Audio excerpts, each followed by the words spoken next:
Hey, welcome back to another episode of Crashing Combos. In this episode, we have Marissa Celia. Marissa and I get into the tough conversation of suicide, how it has impacted her personally with the recent loss of her father, how it has impacted her kids in the past, and as well as her community with kids taking their lives, and how she uses mountain biking to impact her community in a positive way by leading an enduro race team. She coaches young kids and introduces them into mountain biking. As we all know, nature and riding in the community can be a great place to push each other and to be better and to grow. She also gets into some of her personal demons and how she's overcoming them and leading the way through doing the work, which is easier said than done. I appreciate her coming on and sharing her story. Without further ado, Marissa Celia. My Instagram name is Marissa Celia. So, kind of short story. My grandma. I'm named after my grandma, and I wasn't super close to her when I was younger. I was, but then when she needed help, my mom was really stressed out, and she needed help with taking care of her towards the end of her life. So I did that. And I had found some pictures, like a bunch of pictures and photo albums. And I believe that my grandma didn't want me in her life. And so it's just crazy the things that I believed. So now that she's gone, I use my middle name. So I use Marissa Celia. So that way I Got can you. carry on her name. Got you. Okay. Yeah, I guess I should have asked that beforehand. So it's a knock on me. Um, No worries. yeah, because it was on your Gmail, but I mean that's fine. Shift gears.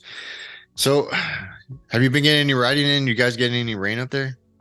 Oh my gosh, it's been terrible. And to be honest, we literally have a whole bunch of greens now, and we haven't seen greens. That's our trail status, Oh, where got it's you. just a website where it says X foreclosed, and then it gives the green check if it's open. So literally all you see, check, check, check, check, check, all the way down. Um, so really I've been trying to as much as I can. So Yeah, we just yeah, got a what about bunch. We just got a bunch of rain today and yesterday, but we needed it. It was pretty dry.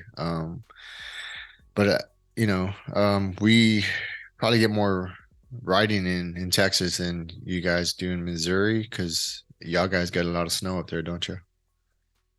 It's mostly moisture more than snow. Our trail terrain doesn't handle any moisture or wet, like because it's all just dirt.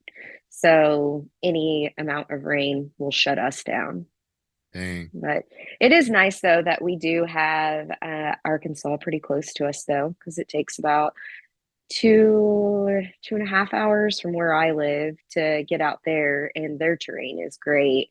Um, St. Joe is starting to become a place where their trails are not too bad. I've noticed that they've stayed open throughout some of this rain. So at least there's some options within a couple hours. And how's the racing up there? Like, is that just kicking off now, or when does that kick off? So for our enduro team, so I run the KC fraction of the enduro downhill team, and it's kids from sixth grade to 12th grade. A lot of the races take place in St. Louis. We're expanding out to Arkansas this year. I will say the St. Louis side, they've only canceled one race, and that technically wasn't on our schedule. But as far as that, racing and practice has taken off. St. Louis has been able, that's where the main base is. The Wheels Up Enduro team is from. They actually have been able to practice a lot more than we have. We actually just had our first practice last Sunday. But our first race will be Redemption here. And that's next weekend, actually.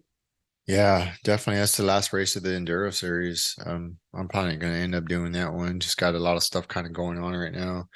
Yeah. Um, I've only done one. Is that right? I did the Flat Rock Enduro, but my schedule's kind of been sporadic, and with the program as well as just personally. So, I think I did. I was gonna do the Dino Enduro, but I got food Yeah. poisoning. So Oh no. yeah, it sucked. It was my fault. I ate a on pre-race. I ate a bean and cheese taco that was on the floorboard. I was just, after like after riding all day, That's you're just like starving, and I was like, I'm sure it's good. I ate it, and that morning I woke up and we were driving over there because we were staying at I don't know if you remember Cornell. He's on the team. We're staying at his house in Waco, so it's about an hour and change.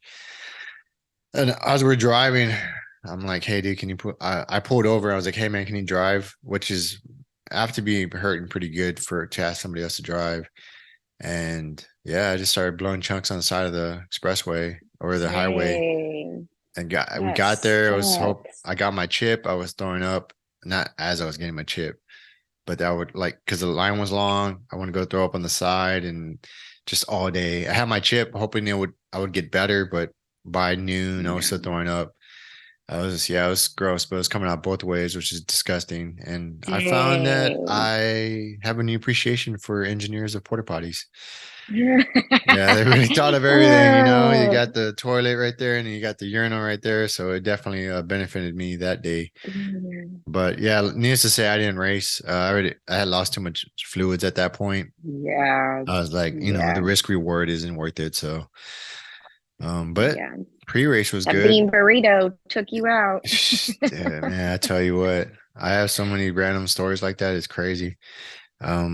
But yeah, I do enjoy racing. It's just it's tough. I mean, I'm pretty sure you can talk to this, like managing a team as well as racing. It's kind of hard to wear both hats, but you know, I don't. Yeah, and especially when you're managing youth riders, right? Like you have to worry about the safety for them. Because you and I both know that I know for me, I took some pretty gnarly crashes when I first started because I'm one of those people that I'm just like, well, screw it. We're gonna see what happens. I watch a Yeah, couple YouTube yeah. videos and I got this. I No. stayed on a hot day in Uh Express last night. I'm good to go. yeah, so I feel like right, like teaching those young athletes like, hey, I know your buddy in front of you smashed this feature, but for where you're at, where's your confidence level and let's keep you safe. I watched a kid, well, not myself watched him, but the after effects at Redemption last year. He was like all banged up and bloody, right? Because you get that adrenaline. And so Hmm. teaching those kids on race day and even practice day on not running off of adrenaline, but safety. Safety is priority. So I will say that that's also something that you have to worry about. When you're with adults, you're just like, right on, catch you at the bottom. But even my own kid, I took off. I told him this was a jam. When they call it a jam, I'm sure that you know that it's just like as many runs as you can get and they Hmm. take your best time. So we did that in St. Joe, but we missed a pre-ride because I had a freaking kidney stone the day before. Oh, So yeah, but then I was like, woke up in the morning. I'm like, let's just do it. It's a gym. We don't have to worry about pre-ride. We'll use pre-rides as just some practice, and then we'll do what we feel comfortable with. So we did that, and there was a section that I was like, it was whenever there's photographers there, there's this thing in me that it's just like, all right, let's go. Because right. you're like, there's the hype and then the photography. And so I looked at him and I was like, make sure you roll down your first one and I'm gonna do it too. But dude, I so didn't do it. And just like flew over those features, like got some awesome videos and pictures. But I was not a good example to my own kid because the minute that I got down at the bottom, I was like, crap, why did I just leave him up there? I'm like, man, I should have towed him in correctly. Literally went flying like ejectocito from his saddle, landed on his head, like ended up having to take him to the Oh man. hospital. And I'm talking about cracked his full face like in half from like here all the way like in the front Wow. too. So And that's also when it's your own kid too, you have to draw back because you literally are responsible for these kids. Yeah. And I will say that it made me feel guilty because I'm like, here I am running this team, right? And they should be first priority. And even my kid, right? My own Right. kids should be first priority. But so that's something that I had to work through that guilt, while he's laid up in bed because he did bruise his ribs too. Mm-hmm. And it was a pretty bad one. So that's you learn too. There's a learning experience from everything and we moved on, but I will say that that is the hard part, right, of running Mm-hmm. youth teams. But at the end of the day, it's very rewarding too. Yeah. So, And that's the double-edged sword, right? Because you have to be so mindful of, like, you have to be focused on when you're riding. You can't really think about anything else. And sometimes when you go slower, it's more dangerous than if you were just to ride normally. Does that make yeah, sense? or even walking down. Yeah. Like at Redemption last year, there was an area where a kid walked down and literally just slid and broke his wrist from walking down if he would have just rode it out, right? Yeah. But it was kind of steeper, so I get it, like it is very when you don't have terrain like that here where we're from, and then you go out to Arkansas where it's different type of terrain. Hmm. And so like I said, it's all just a learning process. What's the terrain there? Like, is it more like rocky or is it more? It's more dirt. We do have areas that are a little bit rockier, like with technical terrain. Our trails here are awesome. I'm thankful that we do have the type of terrain that we do. And I will say that it's one of the things that even when I did NICA and was a coach for that, that was one of the benefits for our athletes is since we had some technical terrain here, lots of great technical terrain when it came to racing, that was the strong suit of our athletes from Mhm. our area of the town was because that's what we have. Right. Yeah, and I could say the same thing about here is that I think there's a misconception, and I would probably, if I didn't ride, and I'm from San Antonio, but I know is when I tell people like family members or anything that do not ride, when I say I mountain bike, the first thing they say is, well, there's no mountains here. So what do you mean? So they kind of Exactly. like make fun of me a little bit, which Yeah. I get. But at the same time, like there is enough elevation here to be dangerous. And like here, it's also there's a lot of limestone. Have Hmm. you ever done the flat rock enduro, the zombie road? I haven't. That was one of my goals for this racing season, but it just didn't happen this year with everything that's gone on. Hmm. So hopefully next year. That's been like a goal that I really wanted to ride in Texas. Yeah. Well, I mean, if you're ever like, gonna come down, like let us know. Even if it's not during the race, there's some good riding here. We could show you some spots. But with that, like here, I think it makes people, it's kind of like sink or swim because it's like riding on marbles.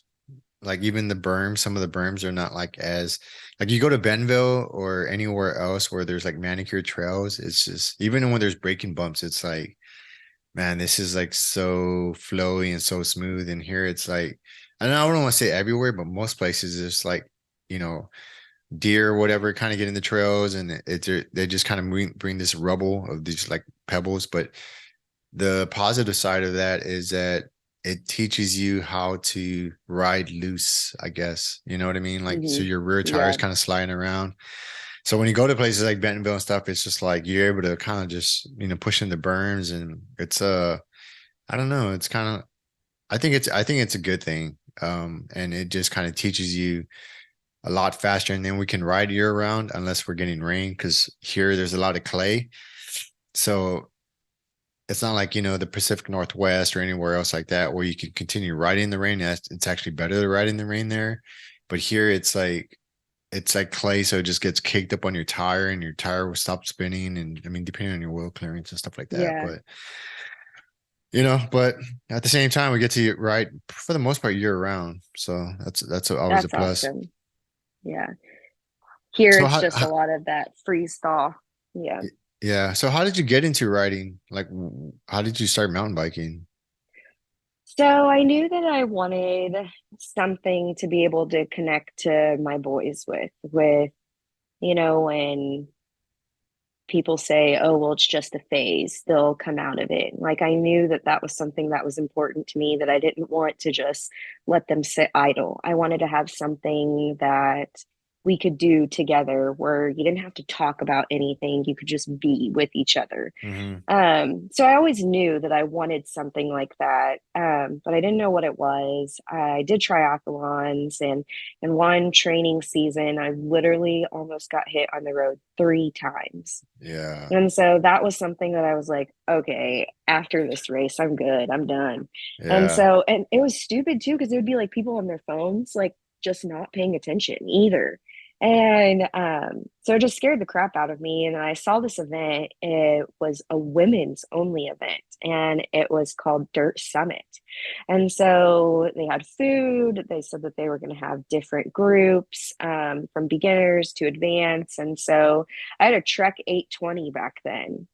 And I decided, like, why not? Like, why not just go on a new adventure? I am somebody who doesn't mind doing things by myself and likes adventure. So I decided, why not? And I went to this event and saw literally, it was probably about 100 women. And that's a lot. And they broke us There's up a in lot of women. groups. Yeah. And so there was a lot of first time women too that I connected with.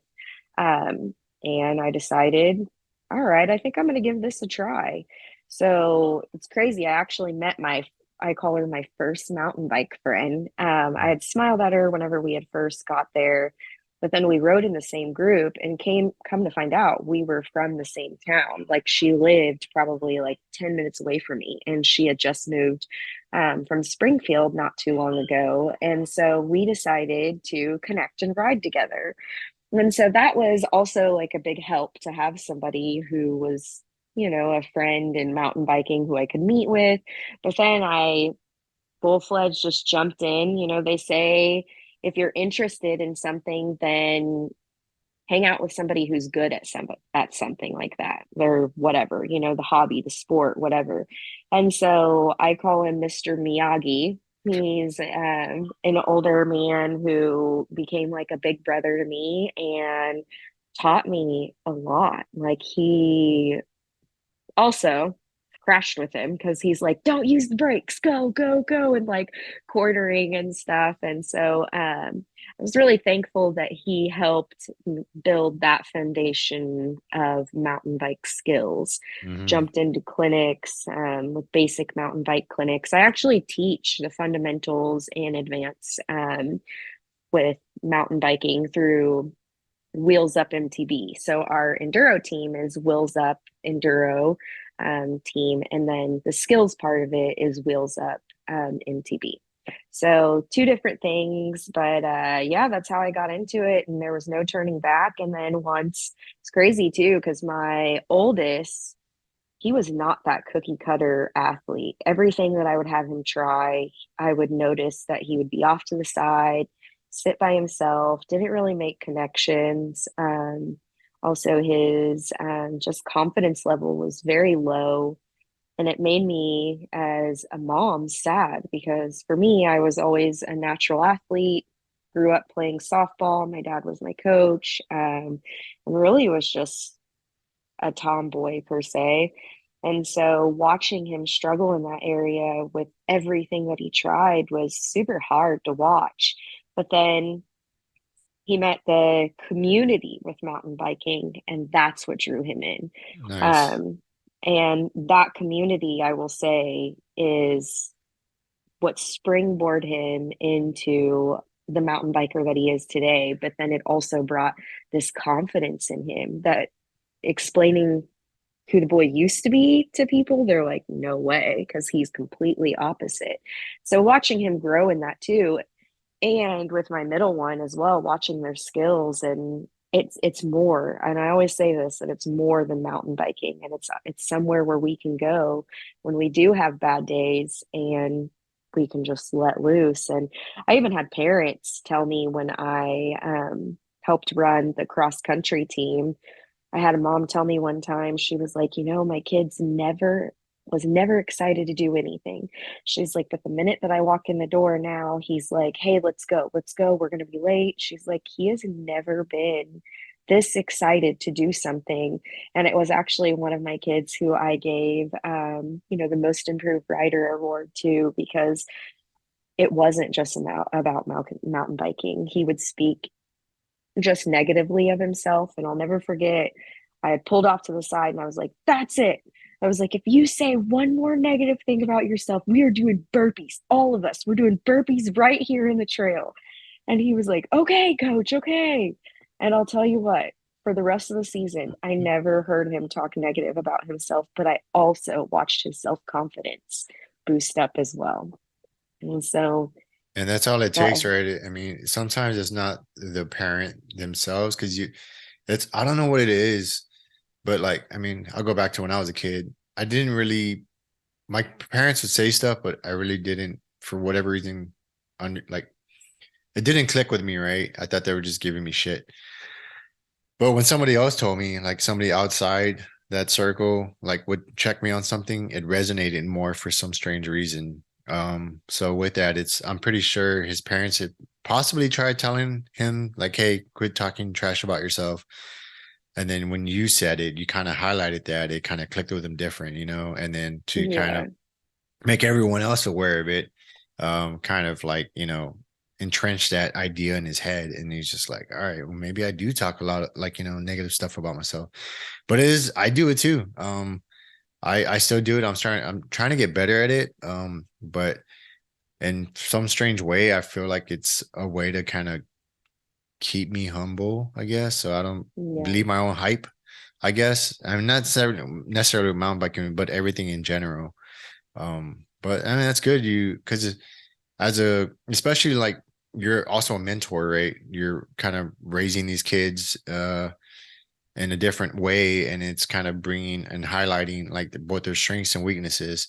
And it's cool to have that tribe, that group of, you know, kids their age or the same age to kind of grow together, as opposed to when it's an individual, it's kind of hard to, correct them on things and then to take it and change it, as opposed to if they see other people struggling within the same process, they're able to kind of, well, they're struggling too. So that way, it's not just me, and they can kind of help build each other, as opposed to it's just highlighted on one kid. Because I try to bring my kids into it too. And knock on, excuse me, knock on wood, like, I'm gonna get some water. good. Too much coffee. Um, I've um been kind of a natural athlete as well. Like most things I can kind of figure out really quickly. Um, but with especially like teenagers, which my kids were at the time, I try to get them in mountain biking. And then whenever they crash or struggled, maybe I didn't take enough time with them because I was just still in the beginning. I was still kind of that all in phase, you know what I mean? Yeah, And now I've learned a lot since then. And but either way, it was hard to see, you know, my son, he was playing football at the time, but then like he was trying to learn this other part, and he was getting to learn football and kind of getting his feet under him. You know what I mean? Like kind of like he was still kind of breaking through that, like a deer, a baby deer when they're trying to learn, like at least yeah, like they could walk, but when it comes to like agility and kind of learning their body awareness and all these different things, he was starting to learn that with football. But at the same time, like mountain biking, it's its own, even riding a bike in general and having that body awareness on a bike, it's his own thing. So for a child at that age to try to struggle with something and not have others to kind of, struggle with it, it didn't take too long before they were disinterested in it, and their friends weren't doing yeah, it either. And now I'm pretty sure it's shifted now because I see a lot more kids on bikes and mountain biking. Yeah. And there's some freaking shredders out there. I'm like, damn, I'm kind of envious to a certain extent. I'm like, damn, I wish I would have had this sport when I was younger.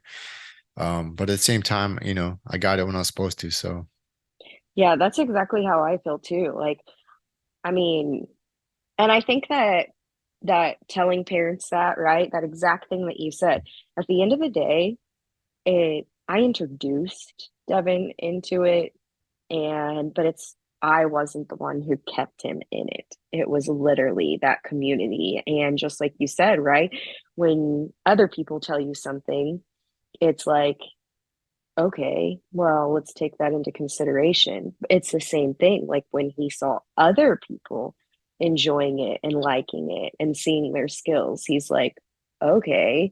Um, I was when I was jumping and doing drops bigger than him, which Devin doesn't really enjoy drops. I still got him on drops, but jumps he's got me on. Um, but I remember like it would just be like whatever. But then when other people would do it, he would be like, dang.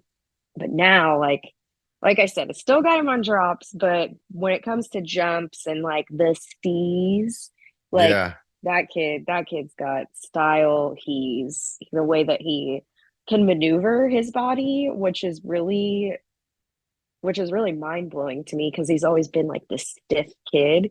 But I mean, the way that he can like do a whip and like with the bar turn, and get his bike to do some awesome things, I'm just like, how did he pass me so quick? right.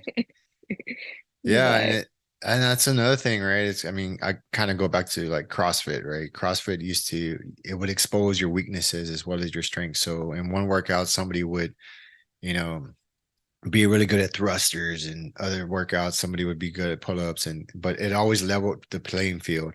And mountain biking is pretty similar as well. It highlights your weaknesses, right? So he's not confident in drops and he's better at jumps, and then vice versa, right? But at the same time, I try to think of it. I don't try to think of it. I think of it like a video game, right? Where like you're building these attributes in it within the character of the game, with the character being you or a person, and like you have all these things, right? So drops and then jumps and then like, and some are lower than the others, but each time you work at those skills, you're constantly like raising those like little levels, right? And mhm, it's just to kind of see that growth in real time is pretty awesome. And at the same time, and like to see so many people for the most part get truly excited when somebody overcomes like a fear or a um something they've been working on and finally like nail it, and just to kind of hear everybody cheer. I mean, that's awesome. As opposed to yeah, some other sports where there's like that. I don't know. I mean, it could exist within this sport, but I just don't see it as much as other sports where there's kind of like uh an envious or a some type of negative, attitude towards somebody that's doing better, if that makes sense. yeah, yeah, yeah.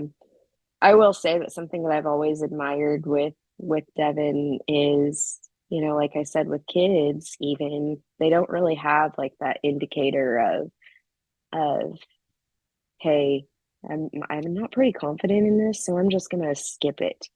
And that's always been something that I've admired about Devin is when it comes to mountain biking, he knows his limits, Mm. where he's like, nope.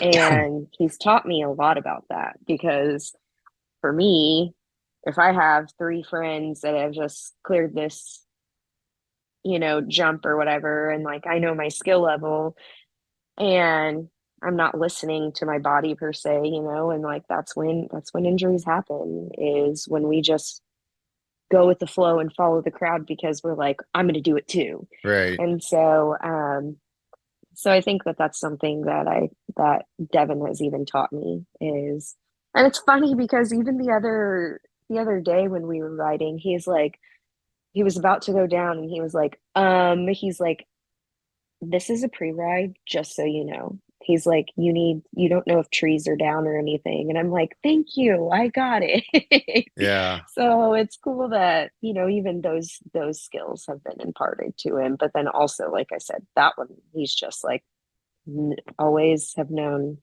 the limits when it comes there and not to push them. Yeah, because there's an old saying, or at least in the military, complacency kills.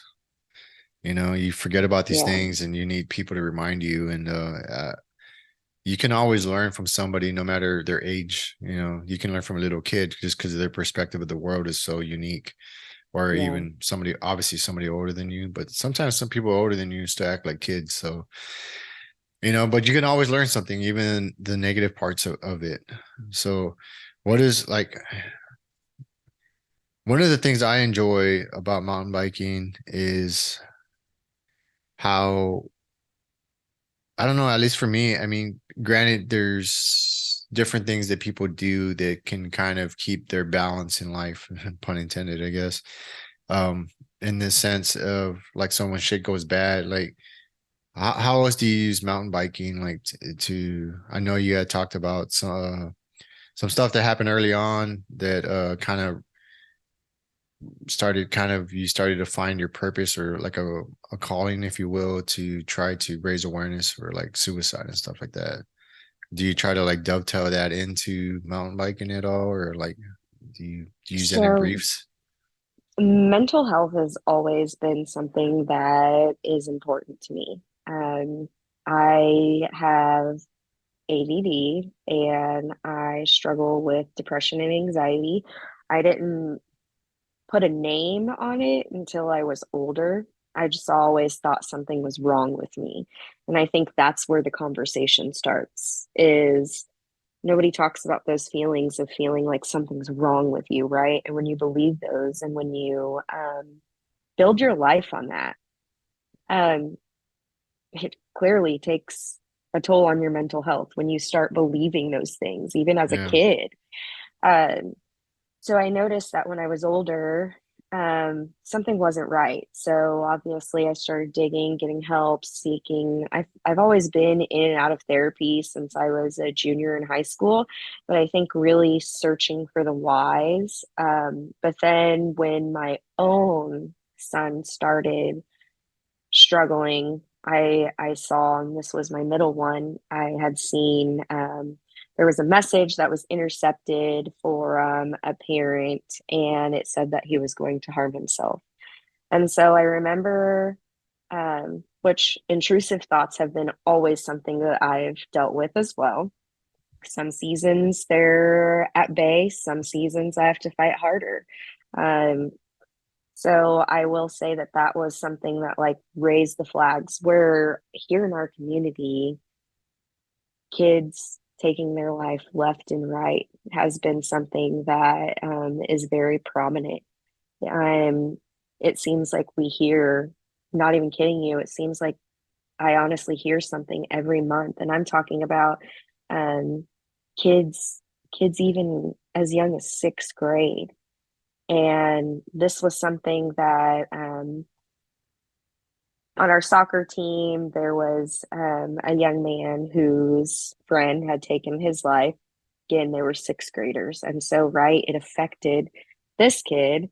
And then a couple of Dylan's friends, too, I had caught wind of in the moment, right, they made a decision to make an attempt, but thank God that it was caught. I don't know in details what it was by any means, but again, I started looking around and thinking, why isn't anybody talking about this? Like, why are we as adults not even talking about this? And so I've always had an open line of communication with my kids, and I've always said, hey, ask me a question and I'll tell you the truth no matter how hard or how much I don't want to talk about the topic. Yeah, I So hear that's that. always so it's always been something that I've kept open, and some people are like, "Oh, well, I don't think that that's a subject that you should be talking about." I'm like, "You know what? I would rather them hear and learn from me and to ask as many questions as they want than to get fed something that's not true."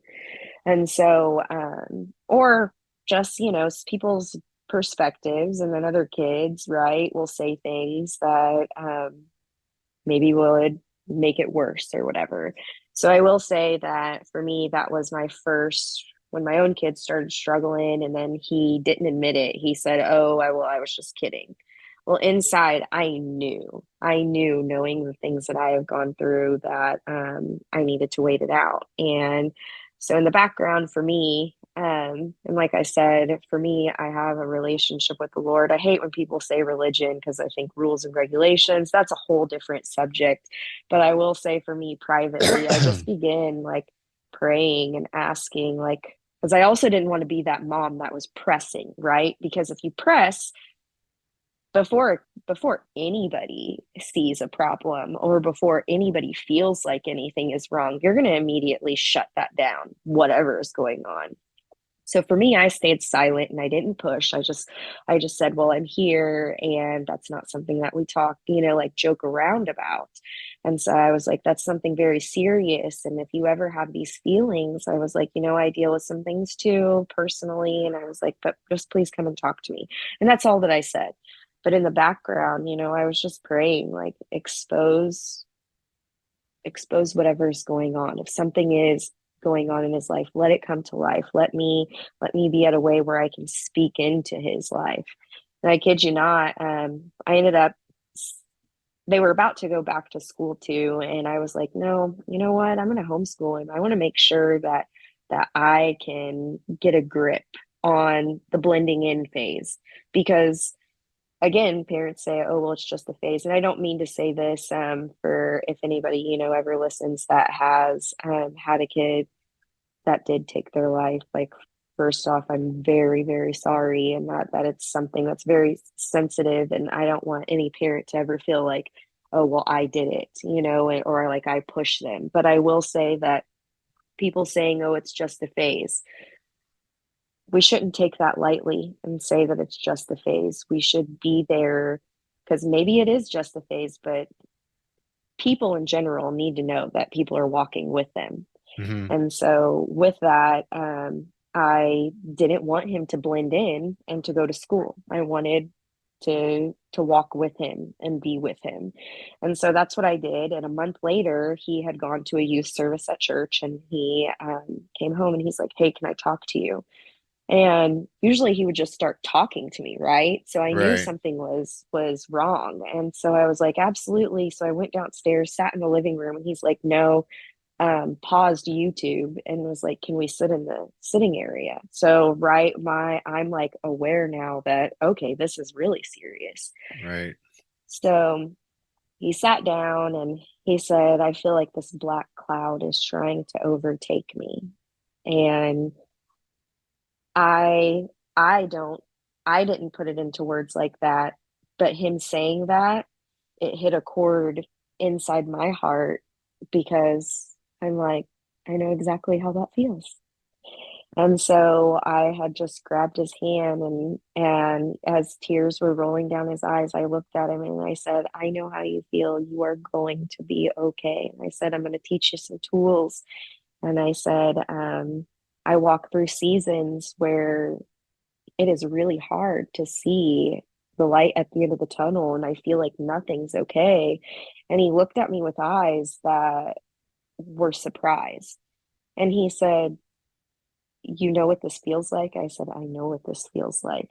And so immediately the lie, right? The lie of, well, nobody knows what I'm feeling. Nobody knows what this feels like. And I think him even saying, I've tried to pinpoint what it is that's making me unhappy. Am I sad about this, or am I mad about this? And he's like, and that's the hard part, mom, is I can't figure it out. And that's another thing, right? That people don't get it. They don't understand, like, why do I feel this way? Why is, when sometimes it is just things that we have to figure out. And the tools that I had taught him, like, okay, well, what are you watching? What are you listening to? Like, what are you meditating on? What lies are you speaking into your mind? Because at the end of the day, right, we're either speaking death or life in our brain. we're either speaking something that is going to hinder us and keep us stuck, or we're speaking things that are going to be overcoming to springboard us, right? And so I will say that that was the main thing that happened in my life where I had this passion that I wanted to raise awareness for suicide. And um, I think it was, I want to say that it was maybe 6 or 7 months later, maybe not even that, honestly. I think it was a short time that this young man had taken his life. And we were intertwined with this kid. The GM of our company was best friends with the family. The Mr. Miyagi guy who I told you who imparted mountain bike skills into my life, he was good friends with the dad. And him and the dad mountain biked together and they fished together and they hung out together. And so I will say that this flame inside of me started started taking root where I was like, man. And so I had reached out to the mom too. And I wasn't friends with her at the time. And I had just spoke some words to her where I was like, I'm so sorry for your loss. And this is what I've struggled with my son, but since your son did that, like there is now this flame inside of me that is burning where I want to do something about it, where I want to make an impact somehow, some way. And the crazy part of it was is she said he had asked me if I would support him writing for your team in the spring. Or she said in the fall, not the spring, but we start practice like in the end of summer. But when she had said that, right, it was almost like a knife like in my heart Mm, because I was just like, dang it. Not saying that I could save somebody by any means, but connecting the community, like we've talked right. about, right? That mountain biking is an outlet that you meet people. There's other people like you, and how you talk about outlets, different outlets. And so when she said that, I felt like, man, it felt like a missed opportunity, honestly. And so his his best friend actually rode for us at the time too. And so like when I'm saying all these people were intertwined, and it was crazy because the day he took his life was actually my middle son's birthday. Wow. And so I feel like there was just a lot of coincidences, right? And so then that had happened, but then the icing on the cake was December 5th, just this past December. My dad had taken his life and I had found him.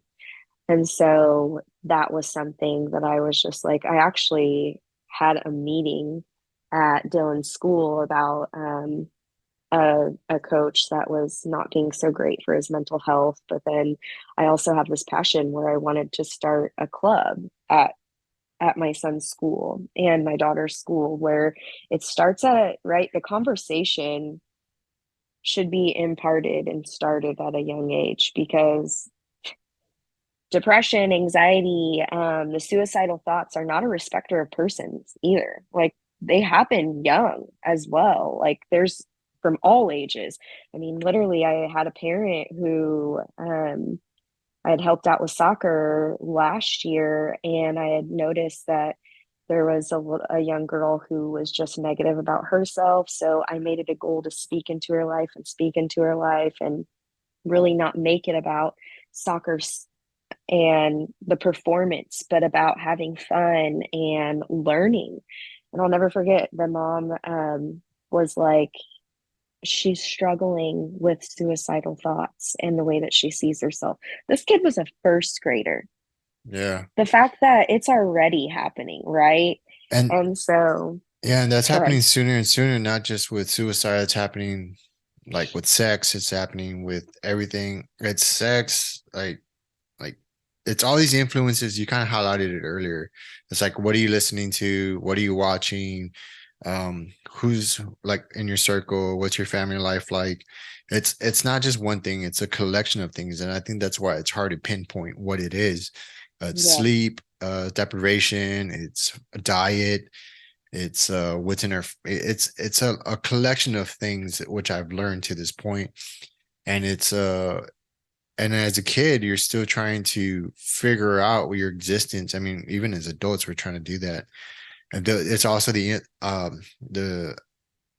outside influences that are affecting you negatively or positively, and it's just a collection of things. But I it's not just one thing, it's a lot of different things, and it's attacking each one of those things at once. And if you don't have like a purpose or a drive or like some type of connection with a community, a positive community, then those things, those thoughts, those all those factors are kind of bombarding these kids, you know what I mean? And it's a lot harder. I don't, it's a lot harder to be a kid now than it was when we were growing up, you know what I mean? Because I do feel that absolutely. phones, uh, technology, conveniences, lack of struggle. And I'm not saying struggle in the sense of, because they are struggling, right? But it's struggling in a different way. And lack of struggle, like physical activity, like life in the Great Depression was a lot harder, but you were focused on surviving. So you didn't really have time to consider all these different things. So convenience. Now we don't hunt for our food. We don't have that close knit community. This idea of technology, that we're more connected. Yes, in theory we are. Virtually we're more connected, but we're us as humans and being like us coming from nature. We're more disconnected than ever. I mean, think about it. You just having dinner together is not really a thing anymore. People are on their phones. You can go to a restaurant, and I'm not trying to be accusational. It's more as a matter of fact Yeah, conversation. Like, and you could go to a restaurant, you see a family sitting there, and they're all on their phones. Nobody's talking. There's no type of connection. There's no energy exchange. They go back to the house. Everybody goes to their rooms. You know what I mean? And parents can be like, well, get off your phone and do this and do that. But if they're not living by that example, then the kids are going to do exactly what you're doing. And I'm not trying to cast blame on it, but it is a very obvious uh, array of issues that are happening at once. And if we don't kind of call ourselves on our shit and hmm like realize how we're impacting the situation, then it's never really going to change. And if we're not willing to change our way of life to affect our kids, and you know what I mean, it's just going to be yeah, this like continuing thing. Um, yeah, and I hear what you're saying, and I appreciate that what you're doing in the sense of trying to bring awareness to that, and you're kind of sharing your experiences because that's what I feel is needed. It's kind of exposing our flaws to the younger yeah, generation, like, hey, you know, this is what it is. It's not pretty, but this is my like shit on the table, and you can try to learn from my mistakes or, you know, not learn and yeah, then make the same mistakes and be in the same situation that I am. And that's how I try to speak to my kids as well, or just people in general. Like, hey, I'm not saying you should do this, but hey, here's my shit on the wall, and I'm just gonna throw it. This is what it is, and try to learn from it. If not, I mean, don't use it, you know, and try to, you know, beat your head against yeah. a brick wall. But sorry, And it's crazy too, like how, like I will say that, walking through this stuff with my dad, he was sick and death was coming from him and he sped up the process. But I will say, like you're talking about owning your crap, like in his death, like it's brought forth like so many things within myself and within like relationship stuff and like um family stuff even where I'm just now realizing that there was a lot of because even though like you said owning your stuff there's a lot of things that I watched modeled to me in my own family that I didn't realize that affects who I am and the things inside of me that I've never really like seen and or like was aware of per se. So I will say that with that stuff happening, I've had to own my own trauma in my own life. Like where, for instance, and I think that it's really important for people to recognize and to own their own traumas in their lives and to teach people, right? That you can either be a victim or a victim, a victor or a victim. And I think we talked Gotcha. about this the other day, right? You can either fight to overcome, or I'm not going to lie, though, there are some times in this season where I will say that I've had an absolute terrible week, but it has to boil down to how much longer am I going to allow myself to be tormented with my thoughts? Am I Yeah. going to sit here and fall victim to what's going on in my mind? Or am I going to take it captive and am I going to replace it with truth? And what is my truth? Okay, well, what is the truth in your life? And again, like what are you replaying in your head? And what is the opposite of that that you can play?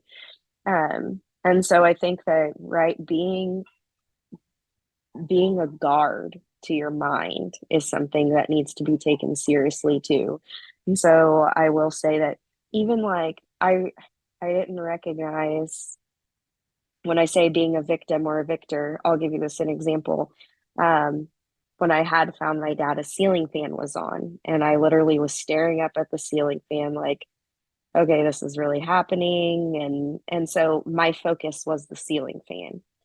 So for a good month after, ceiling fans were something that like immediately my heart would start beating and like I couldn't I couldn't handle a ceiling fan being on. Because the body remembers, like whether we, Yeah. yeah, it gets stuck in that moment and just kind of replays.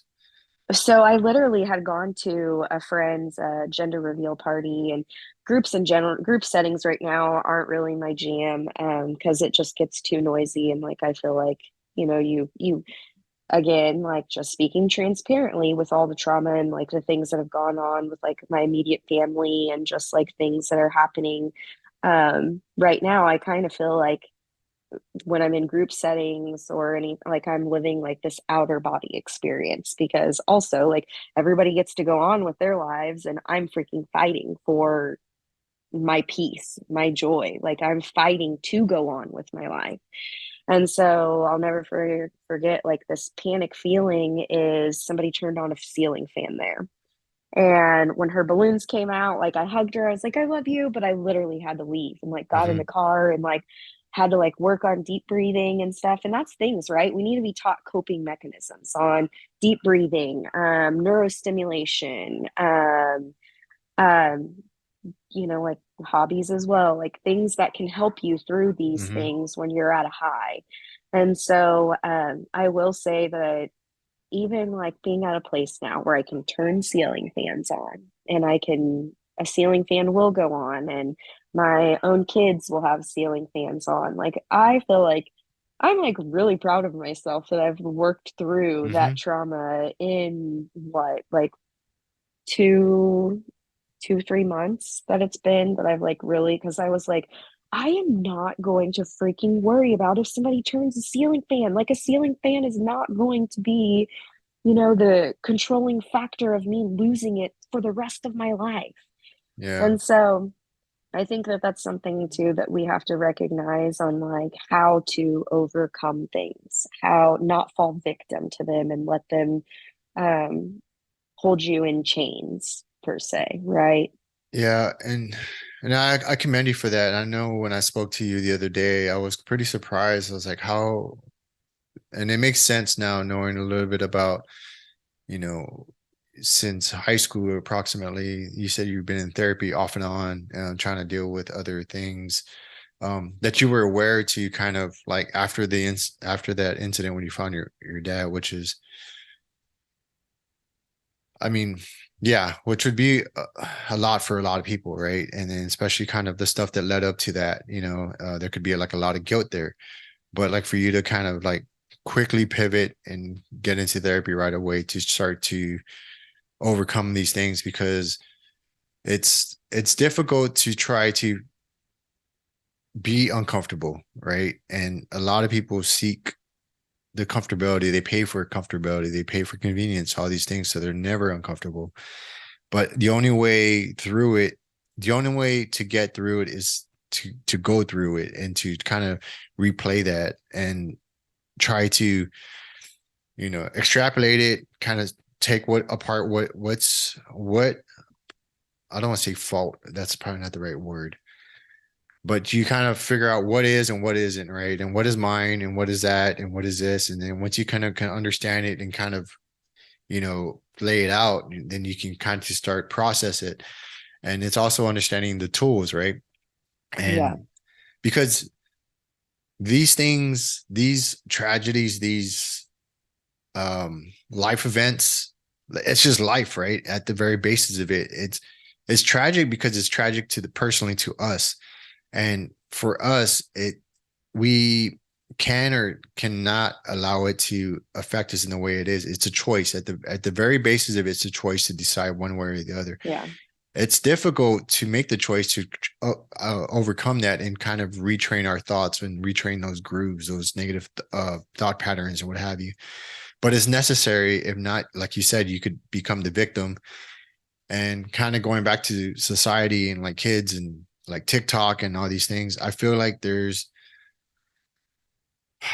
like victimhood is being celebrated right now in that Yes. sense. And there's these short videos of, and I hear kids saying it often just in general conversations. And I normally don't interject. I just kind of listen. And I hear this common, uh, like almost like a competition within like kids, high school and stuff. Like I had it worse than you. So therefore, it's like these one up, but it's this one up of lack of a better word, like traumas. And it's like, Yeah. and I don't understand it, but at the same time, I understand it like psychologically. And I'm not a psychologist by any means. Go do your research.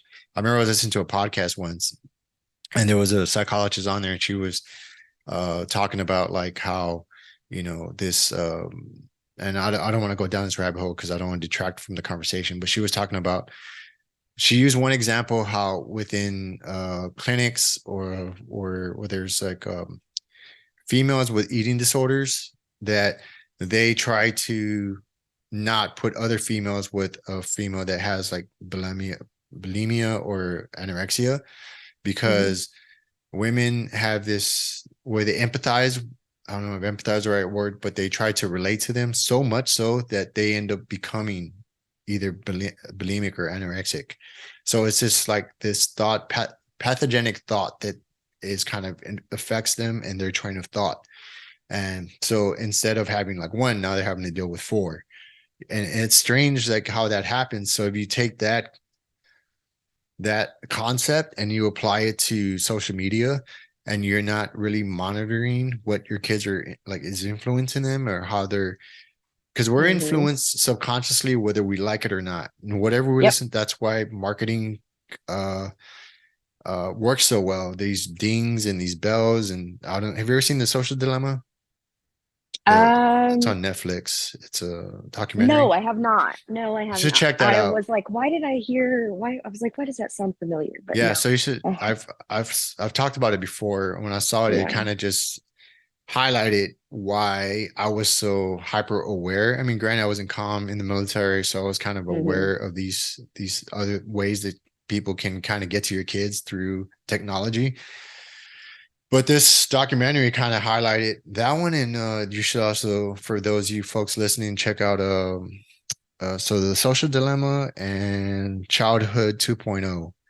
That's another good documentary where they interview kids and how like cyberbullying is affecting them and how both their the way they view themselves and what have you. So my point is that whether kids realize it or not, that information diet that they're processing, they're taking in, can start to change their outlook on the world and their view of life. And it's like, okay, if you look at the news right now, I'm not, and at the very, if you're looking at it and not aware of like the bigger picture, and I'm not trying to use, it sounds like a very conspiracy theorist, but If you actually look at things for what it is, if you just look at the news all the time, right? And there's just like riots and chaos. And I'm not saying those things happen because I think those things happen every day. Robberies, killings, all these things, right? And that's part of human nature. It's a sad part and the ugly part of it. But I remember going back in 2021, I went to Oregon. And that was like when the George Floyd thing was going on. There's a lot of like chaos going on if you look at it, at just in media in general. But then when I drove to Oregon, I had all these thoughts in my mind, like, all right, well, I'm probably gonna like run into these things in some form or fashion, right? Especially Oregon. Oregon's very progressive, and some of the things that were going on there at that time, I was like, I don't know what I'm gonna run into or what have you. Like just in the back of my mind, it wasn't like overpowering me. But when I drove there, it was anything but. Like the whole way there, all the gas stations I stopped at, everyone that I ran into was kind. They weren't, maybe I got some ugly looks every once in a while, but hey, that's just people. But the reality of kind of just being in the throes of society and not through the filter of like the curated filter of what media gives you or movies Yeah. give you is vastly different. And I'm Hmm. not saying that there's not bad things happening in cities and those riots weren't happening. That's not what I'm saying. But if our only perspective is through the lens of a curated business that is trying to have us stay engaged for marketing purposes, because it is a business at the very basis of it, then we'll never have a true outlet on life. And we'll always think that I'm never going to go outside because the sky's falling all the time. Does that make sense? So if Yeah. you kind Yeah. of boil that down into a child that is kind of viewing their parents like freaking out all the time about whatever's going on in the news, and they're going to regurgitate that information and they're going to process those things through their little filters because they don't know any better. Like you said earlier, Hmm. you grew up knowing, and I did too. I had this view of the world through my parents, and I don't think they did it intentionally, but just by a byproduct of that, I kind of said things and did things based off of my perception of how they viewed the world, and whether right or wrong. And I'm not saying like, oh, poor me or whatever. It's just the reality of what it was. When I grew up, it was a very chaotic, not just in my household, but in my neighborhood. I saw people get killed, stabbed. I've been shot at a lot, and it's just that's all it was. You know what I mean? Like that Yeah. it's amazing what you get used to, and kids are very resilient. But they do impact your worldview. And if I never left my neighborhood, if I never joined the military and had these external views of the world, like I probably would have thought like, man, I grew up poor, I grew up this and blah blah blah. But there's different levels of poverty. There's different levels of depression. There's different levels of anxiety, and they're all relative to each other. But at the same time, to each individual person, they're all they know. You know what I mean? If there's nothing Yeah. ever anything to challenge that, or to kind of get perspective around that, or to if they don't see anybody trying to grow out of that, and they constantly play this, like you said, play this um these negative things in their head constantly, they see their parents doing that and never trying to grow out of it, then they're going to do the same thing. So it takes people like yourself to, hey, you know what, I've been through this, it sucks, but I have some tools and I don't know everything, so I'm going to keep learning and I'm going to keep growing. And then it's like mountain biking, just lead it back to mountain biking. Hey, I Yeah. don't know this trail, but we're going to go together. I'm gonna lead up ahead. You're gonna follow me. Hey, there's a drop right here, life, trauma or what have you. This is what I learned. This is how I learned to overcome it. And I'm not saying they're all gonna be the same because each negative thing that happens to you in your life is gonna impact you in a different way because it's a different relationship. But each one, as much as it may suck and hurt and all these things that kind of put that ball within you, like it's an opportunity to grow. you know, but it's Absolutely. easier said than done. Yeah. Easier said than done. That's why. And that's why, Go ahead. yeah, I believe that you're right on. That's one of the biggest things is, the things that the kids see. And like for us, Devin is only allowed to have Instagram, and that's it. And Dylan had it, but then, like you said, the negative effects, I started seeing it, and I was like, you know what? Devin didn't get it till he was 15, so let's take it away. And so, but I'm really thankful that Dylan just has that spirit that is like, I'm going to do what I'm supposed to.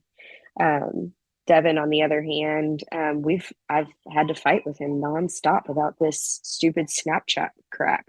Um, but as for like your worldview, right? And like what you're saying, like it is. And something, it's funny that you said this because my therapist had said this week, she said, if you put 30% people in a room of people functioning at like 90 or 100%, she's like, those 30% people are going to gravitate to each other and they're going to bond. So what she's saying, right, is whatever it is, whether it's trauma, whether it's even like sex, drinking, whatever it is, the bonding is going to take place with whatever you're going through. If there's somebody else going through it, is the trauma bonding, the struggle bonding, which creates more problems, right? And so I think you're right on cue with everything that you said. For me personally, I'm like, I have enough going on in my life, and I've just never watched the news Right. because I'm like, there's lots of stuff out there that I just don't want to know about. And I'm like, Yeah. so I don't ever have the news on, and I never know what's going on until maybe somebody shares it on Facebook. And I'm like, what's that about? I probably should look into that. Hmm. Um, but yeah, I think that you're right on, with saying, about all that stuff too. Yeah, and I don't get me wrong, like I'm not saying like burn all phones and technology and all that stuff, but there's a balance, right? If you don't have Yeah, for sure. a healthy outlet or a healthy family nucleus, which is, not everyone has, right? But it does take leadership. It does take, and I believe that's what parents should be, is leaders. Like I can't stand it when I go to a sport event and there's just parents that you could tell don't do anything active and they're yelling at their kid like, come on, run, and like all this, like, dude, if you're gonna be yelling it, I want to see your ass get out there too and at least be able to like run a lap. But so I always try to lead by example in that regard. And with that, it's also like, all right, like have a balance, right? Like, yes, be on your phone, whatever, but then put it down. Let's go out in nature. Let's go kind of Yeah. integrate, because I do feel like nature, and it's probably like the hippie-ish me part coming out, but because it does have that reset, like if you go out where there's no cell phone reception and you kind of get tied back into it, there's going to be, because I feel a lot of kids, whether they realize it or not, they're addicted to technology and conveniences. Hmm. But when you take them out in And nature, adults, like you yeah, said and no, too. adults too. Yeah. Shit, I see them. I mean, I've had to personally in this season too, like I've realized, like I need to literally, I've been intentional about putting my phone literally up on the counter. Or there's sometimes that I've like literally not had to wear my watch because Mhm. I'm just like, I need to be disconnected and be involved and pursuing, right? And so actively pursuing with no distractions. And I think that that's the word, that actively pursuing with Mhm. no distractions is Yeah, something that's been just like really big right now. yeah, and that's what it should be, right? Because it's strange. Like I feel, for me, when I'm on my phone too long, I start to feel gross. It's Yes, weird. right? I Like start to feel something's like this, wrong. like Like, anxiety or something. Like I'm like. this is too much of this one thing. And maybe because we grew up before technology, so we have this understanding, like this baseline, right, of what it was to be without phones and always kind of be integrated with technology. And kids nowadays, they don't, because ever since they were born, they've had some type of stimuli, like whether it's YouTube or a phone or whatever. So it's kind of been merging with them, and that's a whole different conversation we can have. Like we're merging with technology and Neuralink, but that's for, we'll say that for another time. But I can see when, because my kids, they live with their mom primarily, right? And that's a whole nother story. But that was kind of a big thing whenever they came over. I didn't allow them have their phones because it was only one weekend and I wanted to be with them. But they've known their life always to have either an iPad since the age of 4, and different parenting styles. But at the same time, like I was like, I want, when you guys are here, I want to spend time with you. I want to, like, let's go hang out. Let's go do stuff. We would do stuff like improv and stuff like that. Like, just in the living Mhm. room, just come up with and it was fun, right? But I could also see the struggle within them, like, FOMO, right? Is what they say or whatever. Yes. But, and I get that. I understand that. And perhaps I didn't fully, but I constantly, anytime they came with, I would adjust it, right? All right, you guys can have your phones for this amount of time. But it was trying to find that balance, and it was, I know, but at the same time, I could see not just them, but other kids, like they throw tantrums. They're addicted to the technology, and it's through the dings. You got to watch Social Dilemma to see what I'm talking about, because with these technology companies, it's kind of evil, honestly. They've found, like, they hired psychologists, or like, and they pretty much hack our minds. Like they took the same idea of like slot machines, like scrolling. When you're scrolling, it's like these dopamine releases, the dings, the conditioning, Pavlov's law, Pavlov, yeah, or the like, conditioning a dog, conditioning, the dings, the likes, and even now, I don't know how many times. Have you ever heard your phone ding and then you go check your phone and there's nothing there, like there's no notification? Yeah. Is that ever happening, or you feel it vibrate? Yes. Uh, so I don't know if there's like these subtle ways to constantly have you keep you checking your phone. I don't know if times like I got like an Instagram notification. I go to Instagram, there's no notifications, and I'm just like, all right, there's something going. There's something there's like this subtle. It's like boiling a frog. These subtle um things that are happening, and it's just integrating us more and more with technology. But going back to it, there has to be a balance to everything. And I'm not saying it's ever going to go away. There's a lot of things that you can, positive things that you can use for technology for, like raising awareness. Like right now, we're just Hmm. talking about, our experiences back and forth, and with the hopes to throw this in the ether. Not looking to get famous over this, but it's like, hey, let's throw this out there. If it helps somebody, it does. If it Yeah. doesn't, it doesn't.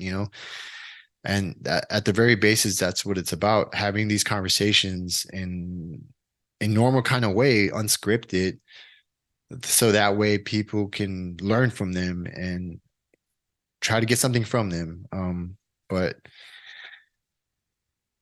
hopefully the stuff I said makes sense and I'm not just rambling. um, No, I think it makes total sense, and I'm 100% in agreement. And I think that that's something that, like I said, does need to be talked about. And I mean, as I said, me as a parent, we don't allow our kids to have like the social media platforms because of the effects on it. But then also, right, like I've had to realize the effects of my own self too, like, and hold it standard. And I feel like as well, when being in such a, I mean, because, right, I'm just going to call it for what it is. Right now, life sucks and it's hard, and I am having to fight through it. And not all of it sucks, right? Because you have to keep into perspective, like what are the good things, right? Like you do have to.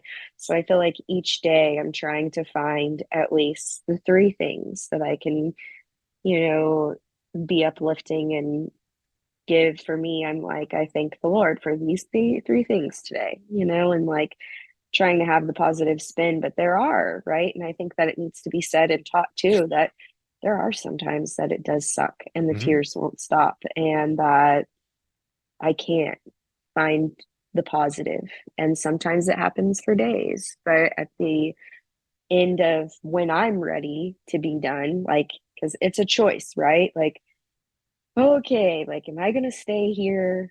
Am I going to allow this cycle to continue, or is it time to get up? And I don't know if it's honestly, I feel like when there's things that you're doing to fight to overcome as well, and I think that you and I have talked about this as just a brief last time, is that whether we want to acknowledge it, like there is a battle and a war going on in our mind. Hmm. And so I think the more that you like fight to overcome, that there is, and for me, I feel like for me, I'm exposing more. And I feel like this was something that I was really looking forward to and I was excited about last week and stuff. And then, but I just felt like this heaviness. And I was like, where it was almost discouragement, but it's also because I'm tapping into areas of exposing things. And when you expose things, you need to be prepared for things to suck, right? Because the things that have been in the darkness that maybe you haven't acknowledged or that hasn't come to surface, you've suppressed it. And I think that I talked a little bit about it is that for since I was, let's see, I started smoking weed in sixth grade. I started for sure um, selling it in seventh here and there, dabbling, but it was an escape. And so when I go down the list of like, well, my childhood with my parents were unstable. And then I was molested when I was in fifth and sixth grade. Then I was raped the first time that I was intimate with somebody. And then I've had abortions. And I think that that's something that people don't talk about as well, is because it was a choice. And so you weren't allowed to grieve things because, and then as well, I don't think that anybody talks about the effects of the father as well, and what effects that might have on him. Some people can go on with it, but for the most part, like I think that a lot of we find outlets to suppress all these things. And so I didn't realize that at the age of 15, I suppressed those all those issues and all those traumas with alcohol and drugs. And so for a long time, and then it affected me even up until my dad. Like I didn't realize, and like I said, with me being with having a relationship with the Lord, I feel like sometimes people tend to hide because of judgment and being socially accepted in those settings, but and shame. But I will say that for me, even with kids, I use that as my outlet to numb and find false happiness. Hmm. And so with I will say with me, I'm doing a program that's called Regeneration, and it really is just a place that I've been in 6 weeks of this groundwork. And so with the groundwork, there's things that are being exposed that I'm just like, man, I've never thought about that. And so things are coming to surface, right? And so I think that we forget that when we start poking around and really doing a rundown of like our lives and the inventory, that it does make things very, very much harder. It does, and you highlighted a couple of things. So it's one, it's it's okay not to be okay, right? So Yes, that's yes. one, And right? that's the thing. So I not every literally day. have bracelets right now that I'm wearing that literally since I said on Monday it will be 100 days that I have not had a drink, and that has been the hardest thing. Um, and I will say that that makes me a little emotional because it's been a bondage for a long time in my life where I didn't recognize that I needed the false happiness and numbness. And this is, I mean, I'm not saying, I don't mean to say this is like about me. So whether somebody decides to drink and that's their thing and that's the way that they decompress, right on. That's for you. But I'm speaking of like for me right now and the way that it's made me feel and the way that it's had a negative effect on my life. Right now, like I have my bracelet that literally says one day at a time because for me, I've recognized that, man, if I'm like thinking like down the road and about how like life is going to look like without alcohol, and I'm doing this and this and this, I'm like, man, surely I have an issue. And one of my other bracelets says, snap out of it, and has the breathing. It says breathe. And so the snap out of it is, right, like, what am I thinking that I'm holding on to? And the other one says let go and let God, because there's sometimes even holding on to people, right, is causes so much turmoil in your life. And I think that that's one of the things that I've had to recognize over the years. And I never realized that because the instability in my own family growing up, it was always nobody stayed around because there Mm. was always drama with this person, or even like within my own house, like there would be weeks upon weeks that like my dad wouldn't talk to my mom and we would just all be passing in the same house, or he would even be mad at me, or he wouldn't talk to me for like 3 weeks, and we would live in the same house, and here I am, a child, right, and my own dad's not talking to me. And so I think that there's just a lot of things in our lives that we run to, that we create those neuropaths Mm-hmm.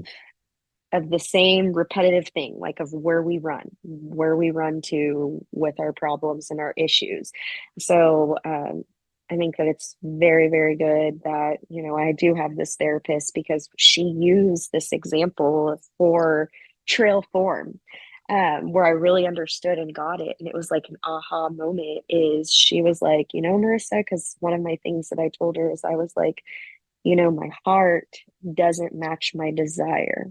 My heart wants to be free of not being held by alcohol, where I don't want to escape. Um, but this desire is still there and it's constantly in conflict. And she said, there's this trail that I'm going to go ride. And she said, and it was there for back in the 1800s, where they would even use buggies to trade goods and services. And she said that the trail even had the land had grew up and around it, right? Because it was so worn and used. And she said, those are the neuropaths. Those are the paved ways that you have continually used. And she said, but now she's like, you literally have to pull out your chainsaw and cut down logs and till that ground and uproot the rock that makes it unstable, to create that new neuro pathway and Mm-hmm. trail. And when she said that, it made me feel proud. I'm like, okay, cool. I'm creating new neuropaths. And so I think that that's something to be talked about, like what is your escape? Is it a healthy escape that you're using? Like, is it maybe a sport, or like I know you use a bow, and I think that the last time we talked too, I was really struggling because trails were closed. Well, Mm. that's my number one outlet. Yeah. And I literally was like, oh, I'll never forget, I had prayed and I was like, Lord, are you just wanting me to sit in like this yuck and not have a positive outlet? Because that's the only thing that I enjoy doing. Mm-hmm. And it's kind of crazy because then 2 days later, I was at my therapy session, and she was like, she was like, my homework for you is to create a list of things that you can do, um, that's positive, that you enjoy doing, that is going to be in place of you wanting to drink. Mm-hmm. And so I even thought that, that was good. And I will say, a little positive. I'm like, maybe the Lord heard my prayer because it stopped raining, and rain is not in the forecast for Right. at least it looks like for close to a week and a half. I'm like, can we just keep it like that, Mm. please? But finding new things, right? Yeah. That's what I am saying, is finding new ways and outlets to have instead of doing that one, because there are times, that's why I have the one day at a time thing. That's why I mostly got it, is because I'm just have to be in that recommitting 24 hours each day when I wake up. And like, I'm committing my day. And then there's times like in the middle of the day where I'm like, I'm committing this hour right now. I'm committing this Mm-hmm. hour to that reset of the retraining and thinking, because the thoughts are just the thoughts of escaping for the false happiness is just very, very strong sometimes, and it's hard. It's Mm-hmm. hard to talk yourself off the ledge. Yeah. And And so it's yeah, and that's kind of one of the things I talk about is like not being one dimensional. And that's why I picked up a bow. That's why I play the ukulele. Like you, when I went through some programs, one of the things they teach you is like is like art therapy, or writing or creative writing and all these different things. But it's real easy once you find something that brings a lot of joy to kind of let all those other tools go, right? And you really we I don't want to say you should, but it's probably a good idea that we in the military always just talk about, put these things in your toolbox, and pull these out when you need them. But if it's raining, we should always have. It would be good to have something else to fall back on, to kind of bring us joy, whether it's meditation, whether it's I don't know, like drawing or playing, trying to learn an instrument, or just all these random things, whatever.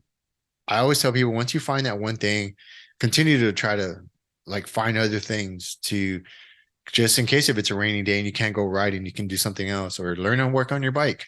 Like that's kind of a form of therapy for me also, is working on bikes, on my bike, and kind of getting it dialed, because you're kind of focused on that moment. You're still mountain biking, but in a different way. And that also helps me when I ride, because I wrenched on my bike. I know it gives me more confidence when I hit a drop that I know I torqued this down a spec or whatever, and I know it's not going to fall apart. And if it does break or whatever, that's like just something that was out of my control, right? Um, yeah, so it's that, and then it's also realizing like that it's crazy. I saw a study recently, like how the benefits of all these drugs, right? And it's alcohol, it's like caffeine, like all these different things. And it's crazy. Alcohol is the most, I think, was the worst one for everyone, across the board. And that's like with heroin, cocaine, and all these other things. But alcohol was the worst one, and it's the one that's the most celebrated. And again, to each their own. Like I'll have a beer every once in a while. I have a different relationship with it. Because before, it was part of my culture. It was part of the military culture. Was a lot of things that kind of glamorized this idea of alcohol, and I used it, and it was hmm, like boiling a frog. I say this again. It starts with one drink, then takes two, then I was up to 18 pack. Not like when I was younger, and then later yeah, on I yeah, was, yeah, yeah. So, but that still progressively got like, I don't want to say worse, but it became Thursday, Friday, Saturday, sometimes Sunday. You know what I mean? And then you work all week, and then Thursday, Friday. Now, this is my reward. This is my relaxed time. This is my therapy, if you will. You hear people say that all the time, like either retail therapy or, they kind of get a bottle of yeah, wine and be like, this is my therapy or whatever. And it's like all jokes, fun, ha ha ha. But at the same time, we don't realize that like the what's going on in our brain, those dopamine hits that we get, it doesn't have to be alcohol. It could be ice cream. It could be anything, everything in moderation, I feel. And there has to be a balance. And one quote that I think I told you the other day, that's from a book I read. And it says, the difference between a medicine and a poison is the dosage. So that always kind of stuck in my mind. I mean, take that for what it's worth. But at the very basis, it's like I think the key thing is the idea of balance. And if you cannot keep that balance, then maybe it shouldn't be in your life, right? Hmm. So, but it's also having the awareness, the self accountability to make those changes and be self aware enough to like, you know what, maybe this isn't good for me, and maybe this isn't, and like to make those changes within your life, because whether we realize it or not, we're influencing those closest to us, and some people have more influence than others, both negative or positively, and it's also to be self aware of our influence on others. um because I didn't think I could influence anybody for a while. And because I was like, why would anybody listen? I wouldn't listen to me right now. You know what I mean? Like, but it's crazy Yeah. how people will listen, and because they're just seeking for somebody to, that community, that tribe, So if that's that Yeah. And the tribe of drink, relatability. yeah, like the tribe Yeah. of drinking or whatever, and like people will, kind of circle that. But so it doesn't matter what it is. But it matters if it's positive or negative. I mean, Hmm. depending on what your goals are, your personal goals. But yeah, I mean, that's a lot to chew on for you. And I commend you for doing the work and trying to not only do the work to change yourself, but also for the positive, but also, you know, trying to raise awareness to help others, and more specifically like youth, because will take they will follow our lead whether we want them to or not. And it's definitely challenging, especially nowadays where there's so much competitiveness in the sense of this idea of social media and like having followers and stuff, which is strange on its own. That concept, the word they chose as a follower, that's weird. But Yeah. and like it's crazy how quickly uh famous people like Kim Kardashian or whoever can influence millions of people, especially little girls, and not have any self accountability of like how they're, and not more specifically with her, but just people within that influencing culture. You know what I mean? And little girls or boys or whatever will look at themselves negatively or positively based off of how they carry themselves. And Hmm. it's like, I feel like it seems like our world is kind of flipped upside down because you know what I mean? Just like everything that's Yep. kind of touted and celebrated now is so like it doesn't put our youth or ourselves. And again, that's why it's important that we own our shit and try to change it. Um, so that way we can impact those and lead by example as opposed to allow others to do so. And then we have no grasp on or control. I don't want to say Yeah. control is probably not the right word, but guiding them in the right path to be the best humans possible, better than us. I feel like as parents, we should have our kids be better than us, not, you know what I mean? Like learn from my Yeah. mistakes Yeah. and be better than me. Yeah. And I think that that's right. That's like, I know that my dad had said that. Like, my dad was like, I was better than my parents were to me. And I think that that's something that I try to recognize, right? That I want my kids to be better than me, but I think that the number one tool that, if anything, for me that I could show them is, for me, it's how to overcome and how to not let things in your life, because there's always going to be things in our lives that we can't control.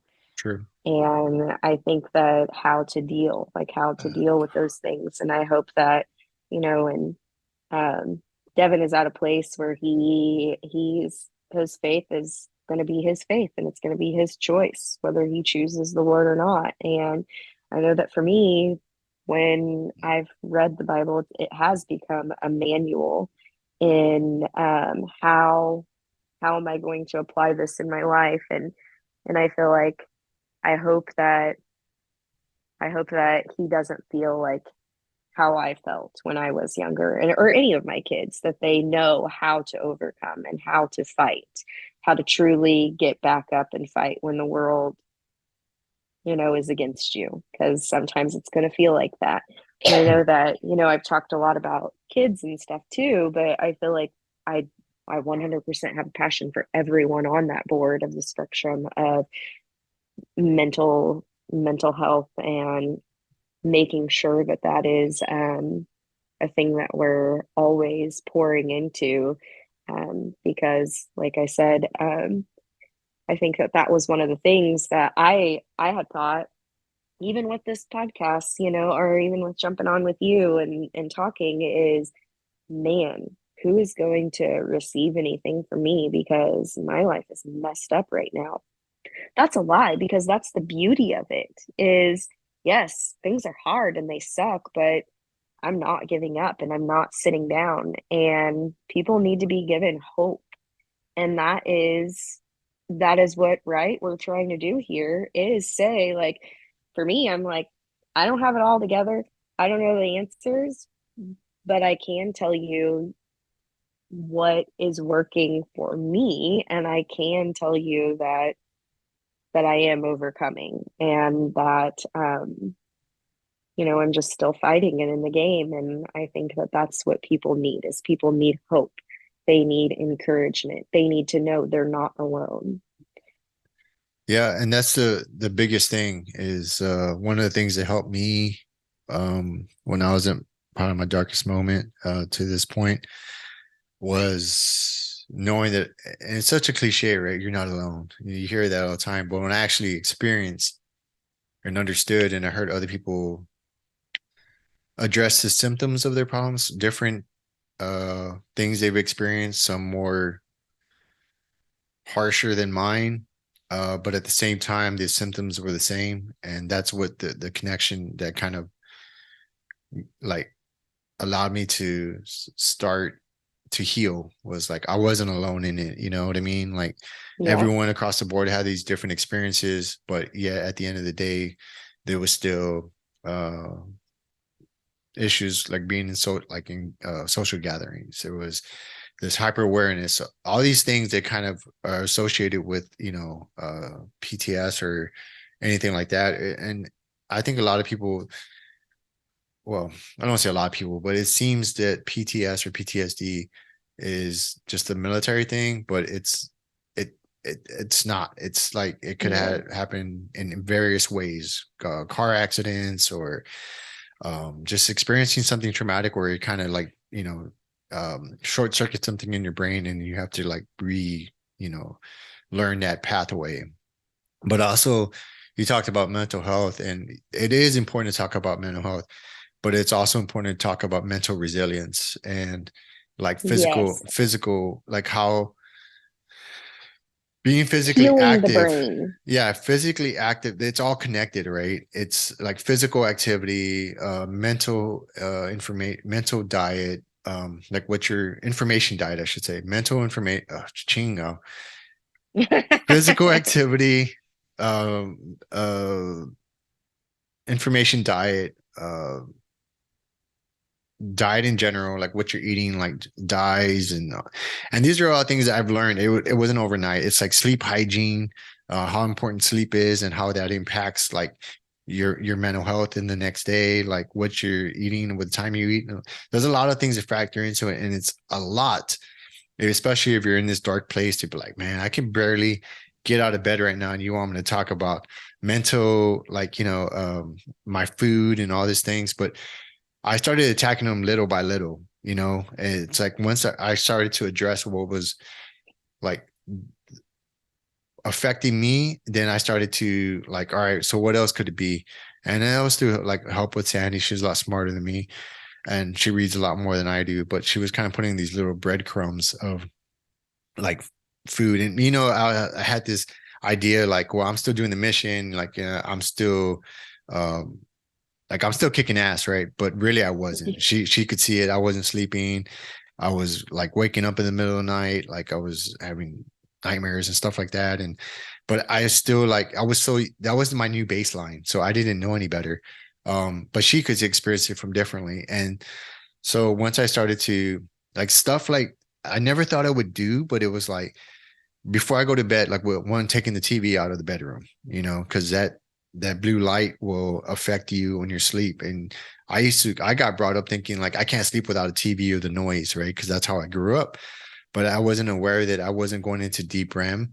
And then, um, so taking the TV out of the bedroom, putting like a salt lamp in the room, using aromatherapy. I was trying all these different things to get better sleep, right? I was attacking my sleep, right? And Hmm. once I started to kind of understand that, and then I realized I had sleep apnea. I didn't fucking know that. I went like almost 20 years not knowing I had sleep apnea. So once I got a machine, I was like, oh my God, this is what sleep is like, you know? So it's like all these things. And so once I kind of started kind of getting that into a box and understanding it, and then like understanding how important sleep was, then that kind of to start to help other things, right? I was more rested during the day. I was able to kind of get more restful nights of sleep. Some of my symptoms started to go away. I was able to sleep longer, and then like so my diet wasn't as shitty, you know. And then when I stopped drinking, I learned that I didn't love football as much as I thought I did. You know what I mean? I learned that I created a ritual around football, and I thought it was football because I used to play football. I grew up like loving the Cowboys and all this stuff. But when I Hmm. stopped drinking, and then I used to make wings every Sunday. Make awesome wings, by the way. Not to toot my own horn, but That's awesome. I learned that when first had that barbie that first weekend, like being sober, and I understand how hard that is, you know, to like just put it to the side because I didn't know if I could be the same person around people. I didn't Hmm. know if I could be as joyful and stuff like that because I was at the time I was so irritable. I was kind of a dick all the time, you know. I would like, you know, but hopefully there's not a lot of kids listening to this. But um, I at the same time I learned that when I lit the match for the grill that like I would open a beer. And so I realized that in that moment when I lit the match and I could smell the lighter fluid, that was like a trigger like to open a beer. And then when I didn't have that, I was like, oh, that's strange. I noticed it. And then I kind of continued on with the day and I did that for a few weekends. And I was watching the games and I was like, it's not the same. You know, it's not like what else can I do? What else can I do with my time that would be more beneficial to me? And I started to explore other things. Yeah. And then because yeah, I mean, that was just a downward spiral. They would lose, it would ruin my week. I would be pissed off, getting in arguments over stupid shit. And it wasn't it wasn't healthy for me. Um, but and then I started to eliminate those things and started to understand myself more. But I guess my point is, it's like don't attack all of these things at once. Like just be aware of them and then start to attack like the most critical ones first, right? It's prioritize them, Yeah. like, and then start to, but be aware of them, prioritize them, work on them, address them, and then continue to like educate yourself to get better at each one of these. So sleep, uh, what you're eating, what you're putting in your body, do like an elimination diet. I don't know if you heard about Whole 30, but that's like where you only eat so many foods and like off this list, and it's like not doing any processed sugars or alcohol for like 30 days. And then after the 30 days you integrate these things back into your like pasta. I put pasta back in my diet, see how it affects me, how it feels. And then I started to learn that uh not necessarily pasta but like sugar, when I Hmm. eat sugar, I start to get like more it's kind of gross, more boogers, or I start to sneeze right away. And that's not something I would have ever noticed before because when you're eating all this kind of stuff and you start to feel whatever, you don't know what it is that's affecting you. So if you can kind of, it's kind of the same thing we're talking about, right? Like just smaller pictures, like diet. Yeah. So like, hey, I'm gonna kind of spread all these foods across the table, put these to the side, and then slowly integrate them back into my diet and see how they affect me. It's the same thing like with sleep. It's the same thing with what you're choosing to watch on TV because your body doesn't know the difference. Information diet. So if you're watching scary movies all the time, guess what? Your cortisol levels are going to be, I know, because I used to watch Ghost Adventures all the time. I used to watch I like anything scary, like I used to Mm. watch all the time, and I thought that was my thing, but I didn't realize how it was affecting me physically because your body doesn't know the difference. It's stress. Stress is stress. whether Yeah, good or bad. yeah. So you're constantly watching scary movies and then going to sleep late, and then you think you hear something, you're like, oh shit, what is that? It's those all affect you, right? But you don't realize it because it's your Yes. baseline. Or reality TV, like getting stressed out. I'm Yeah. like, oh my God, there's sometimes I had to like, not reality TVs per se, but like when there was like an awkward thing on the TV, I would have to get up and walk away because I was just like, this is so like, but it was that stress, right? Yeah. So be mindful of what you watch. And that could be on social media. I try to use social media to learn things like whether it's mental health, mental resilience, physical activity, bow, ukulele, whatever. And I try to listen to experts and try to educate people and myself more uh, first. And then, so I guess I said a lot to say this. Like educate yourself, do your own research. Everyone is different. Mountain biking is not going to work for everyone, but Yeah. maybe crocheting will, maybe water polo. I don't know. Try different things and figure out because your passion in one of those things. I feel like we're all here for a purpose, and trying to find that purpose will breathe more life into you than anything else because it's your passion, it's your purpose. And I didn't think like taking people out and riding bikes, I would have never have guessed that 20 years for myself in the future, especially mountain biking at this age. Um, but it's just having these conversations with people like yourself and sharing these stories and kind of letting people know that, hey, it's okay not to be okay. I don't have my, I don't have everything figured out, but I'm trying to figure it out. And as I learn stuff, I'm going to share with whoever, whether it's things that kind of highlight my faults and my past, and I'm not proud of everything in my past, and I try to learn from it and teach others from it, even though it may be shitty for my ego and my self-image Yeah. because it sucks, right? Yeah, yeah. All I'm gonna grab my charger. Hold on. I'm gonna right. lose you if I don't. Sorry. But I think one of the things that you said about even right the self-image, I think we're so worried about what other people think that it's stupid. It is so stupid that we worry about what other people think about our self-image that we don't want to share Yeah, things because of that. And so I think that that's something that I've learned to recognize and say, so what? Other people's opinions of me, it doesn't matter. And that's been something that I've like had to repeat over to myself, especially with just things within my own family right now and thinking about what other family members think of me because when that stuff happened with my dad, I didn't realize that it put me in this trauma like flight response where I didn't want to deal with anything, where I just ran. And if something would come up with somebody, I would just run. And even a simple thing with my niece had come up. She's more like my sister.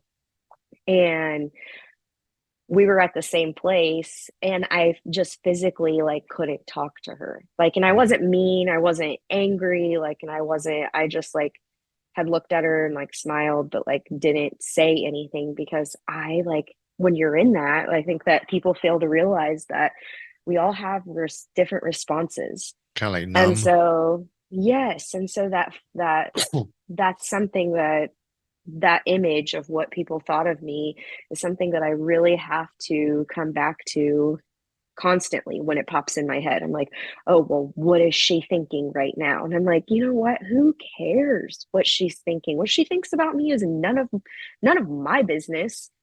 What's my business is how I'm going to like I've just repeated it, how I'm going to move forward, how I'm going to deal with the things and how is my life going to play out.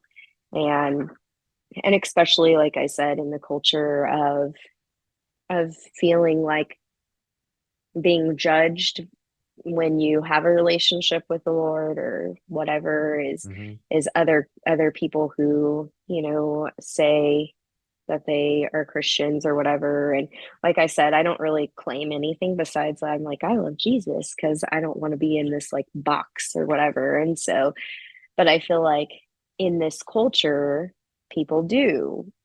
tend Hmm. to not share things because they feel judgment of not being perfect, when that's complete opposite of who Jesus is. Like, he literally sat with tax collectors, and this is a whole different subject. He sat with everybody and loved everybody. And so, regardless of what their view on me is, I'm loved, Hmm. period. And so, I think that that's something that has been very, very hard, that I constantly have to hit that reset button and be like, so what? So what they think? So what she thinks? So what he thinks? This is mine, and I have to own my crap.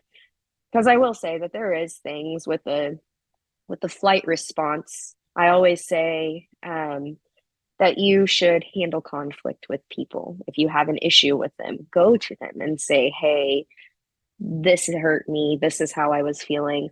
But I will say, in this stage right now, like, I physically, like, did not have the words or anything to do that, because Hmm. my brain was just like frazzled with everything, that I was just like, see you later.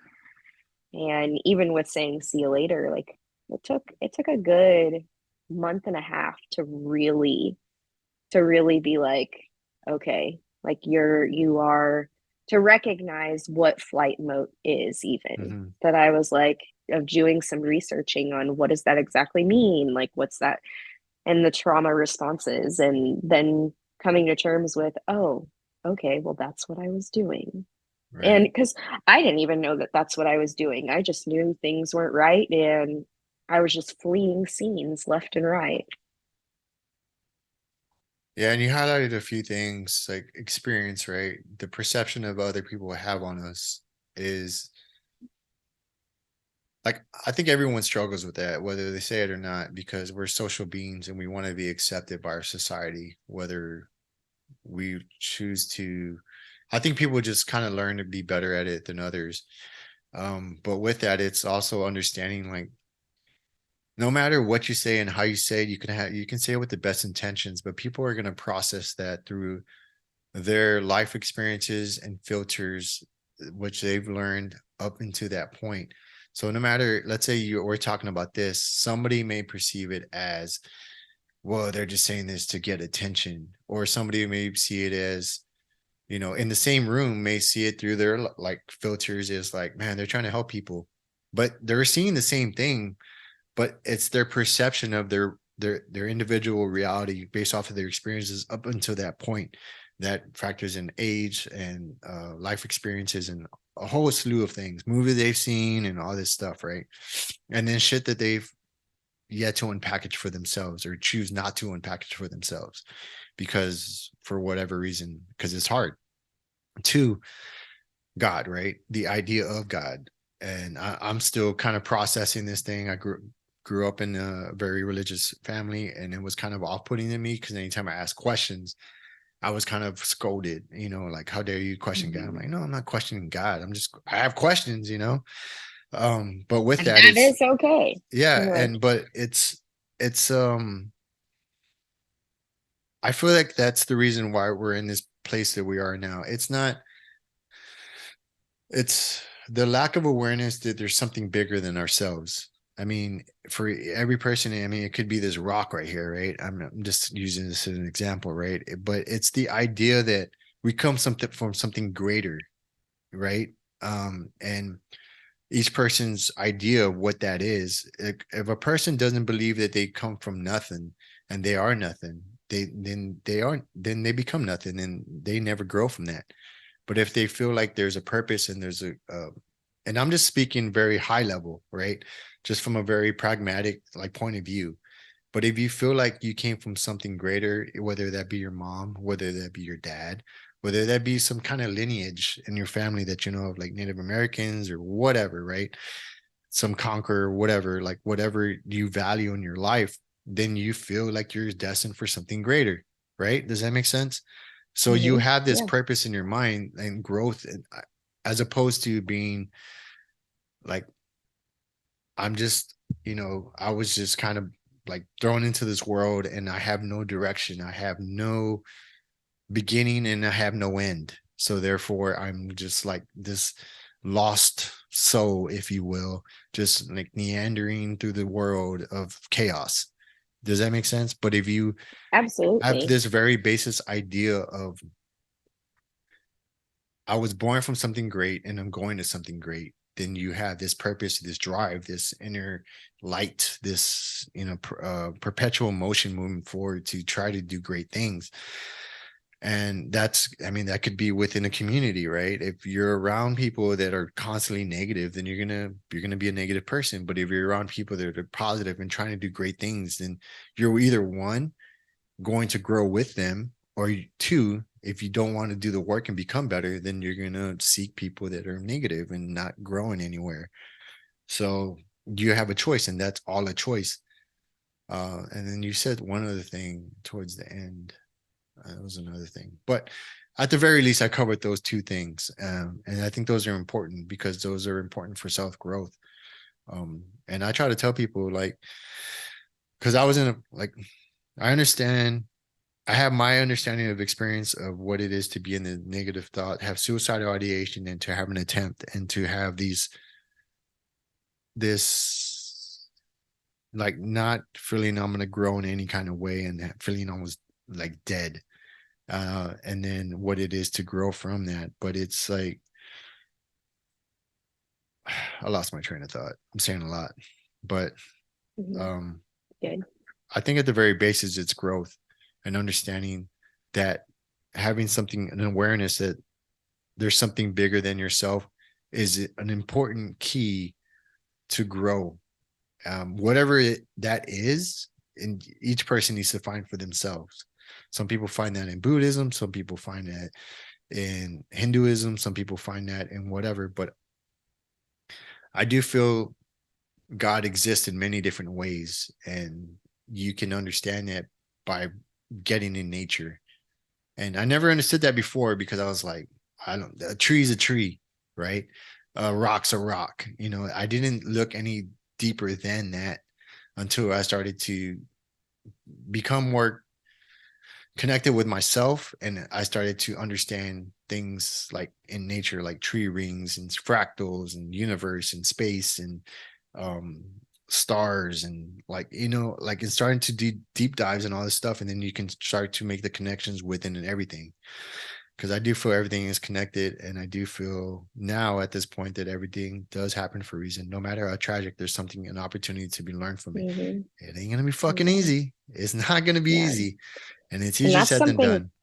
yeah, and that's something too that like, people are like, well, how can you see any good in your dad's death? And I'm like, you know what? Like, I've got to believe that, maybe he saved my mom from a traumatic experience of watching him, because ideally, like I said, he was on dialysis and death was coming for him. So he would eventually, like, if he would have stopped treatment, he would have drowned. He would have drowned in his own fluid, or he could have had a heart attack or whatever. And if those things would have happened on my mom's watch, I know that she does not handle trauma well. And I hate I hate saying this, but and I say it with a smile on my face, is because I'm like, man, I feel like trauma has just become a part of my life.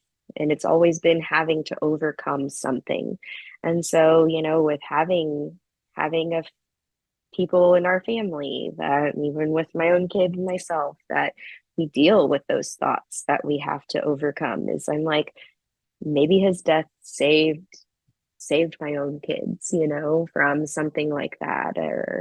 And I'm like, man, whatever it did, it put a drive in me to deal with my crap um with I feel like with the alcohol stuff, like I really had this voice in me that I was like, if you go down that path with this hurt, it's not going to be good. It's not going to be good, where it's not going to be this weekend thing or this one day thing. It's going to become a true bondage of there's no turning back, because that's going to be how you're dealing with it. And I thought that it was crazy that my body physically was at a stage when I was drinking, I was getting these headaches where I was like, okay, where it was like these signs, where I was like, okay, maybe I shouldn't force this. And so I feel like that's been the good thing about it is that, I have to choose. It's a choice. I have to choose to believe that in my dad's death that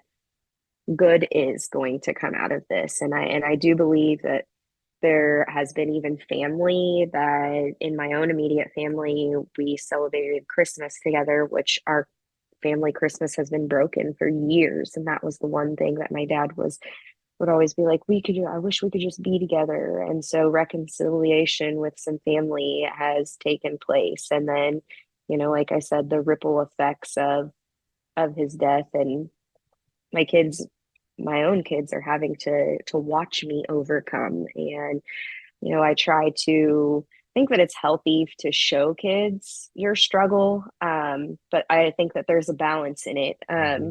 where I don't want to cry nonstop.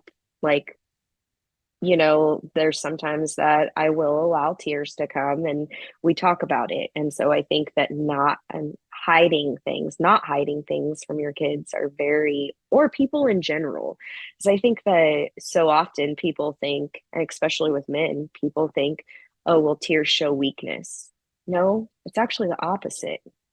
Um, you cry because you are strong, not because you are weak. Like there's healing when you do cry. It's a physical release. But I think that we've believed and conditioned ourselves, well, tears means we're not strong enough.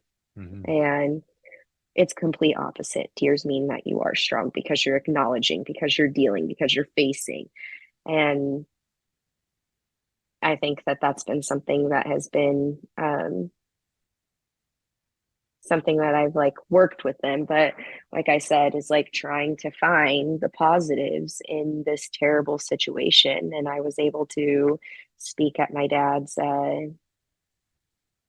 memorial service, and that was something that was big. Is 7 people gave their life to the Lord that day, and I was open and transparent about my dad's demons, and he changed in the last 2 years. And I had somebody tell me even a couple days ago, they were like, well, your dad wasn't a good person. And I'm like, realistically, I'd always knew that I was going to speak about my dad's life when he was gone. That's the crazy part. But I didn't know it would come so soon. I mean, I can honestly say that my dad tried the best that he could. And I will always be that little girl who is going to love her dad and long for her dad, no matter the damage that he caused, no matter the crap that he had or the junk that he had, because we all long for our parents regardless of what they do. Hmm. But I think that I will say that I do agree with that statement. My dad did a lot of things wrong, but I'm so thankful that I am who I am and I'm not repeating the process. Um, so I just say that because, a lot of people are like, what good? What good came from that? And I'm like, I'm creating the good, right? And most people, when they do have a death like that, they don't speak about the death because they try to hide it. Hmm. And I walked very transparent with it. And I was thankful that people who were angry and that didn't want to be there, I will say that I had another family member that was like, I was so mad that I wanted to walk out of there and didn't even want to stay. He was like, but then when you shared, like I think that first you're like you said earlier, the perception on people. We think we know about them. We think we know everything. And so we take on this perception and then when we don't really know. Like we don't really know their view. We don't really know the world's eyes through someone else's lens until you show compassion, until you have a heart where you want to willingly accept somebody for who they are, regardless of what they've done. Hmm. And I know you're talking about what good came from it, right? And I think, I mean, granted, I mean, just based off of what you told me so far, in our conversation last time, because you were talking about how he could have saved others, or but through his death, like what good can come of it? I do you have you processed that maybe he may have saved you? Because if you were going on Honestly, this downward spiral, seemingly, yeah, it's kind of funny that you said that because now that brings tears to my life because I was at a place where I was running from the Lord, um, where I was trying to do things my way, where I had I had stopped even going to church after COVID, and I hadn't stepped foot back into a church, and it was literally the last Sunday that I saw my dad alive was the first day that I had gone back to church. And so, for most people, I think that that would be something that most people would be like, well, I'm done. I'm not going back to church. The first day that I step back there, like I find my dad the next day.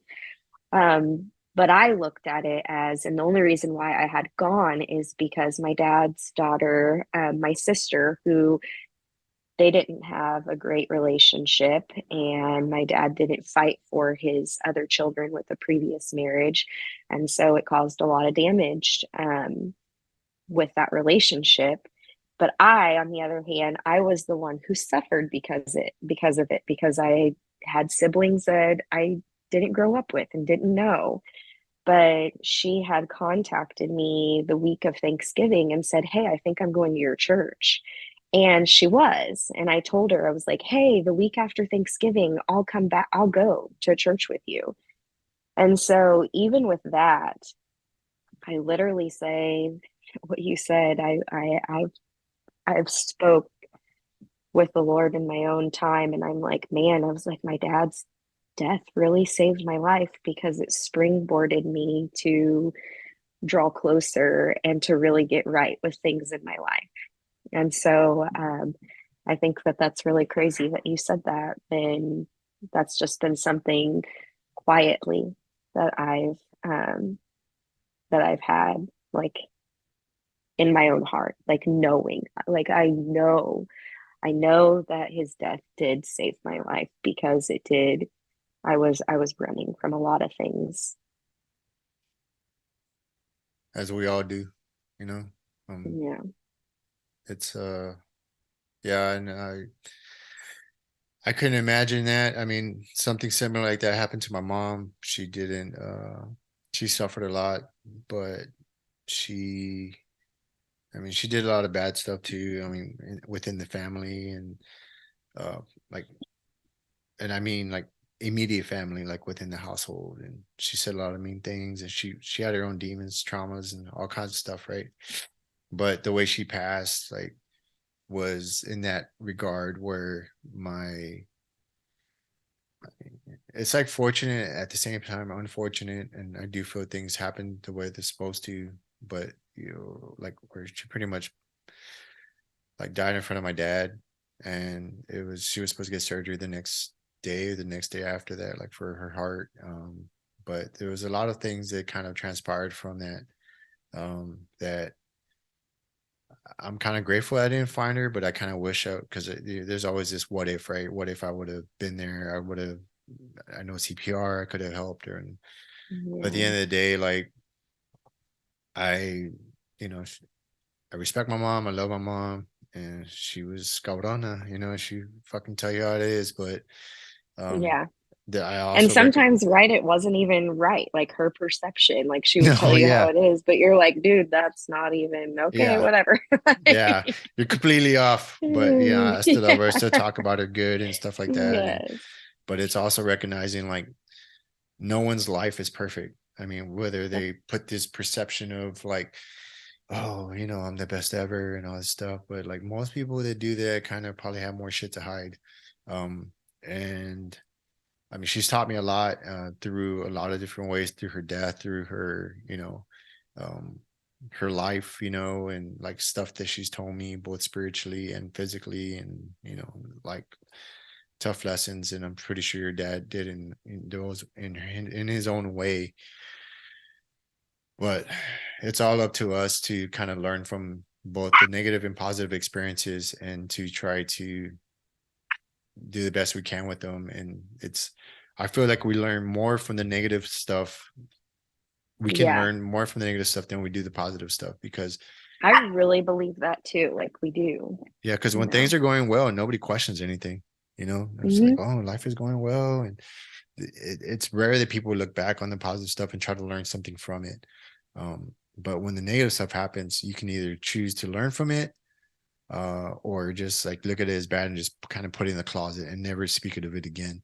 But if you don't deal with it, it will find a way to come up in some type of way at the most inopportune time.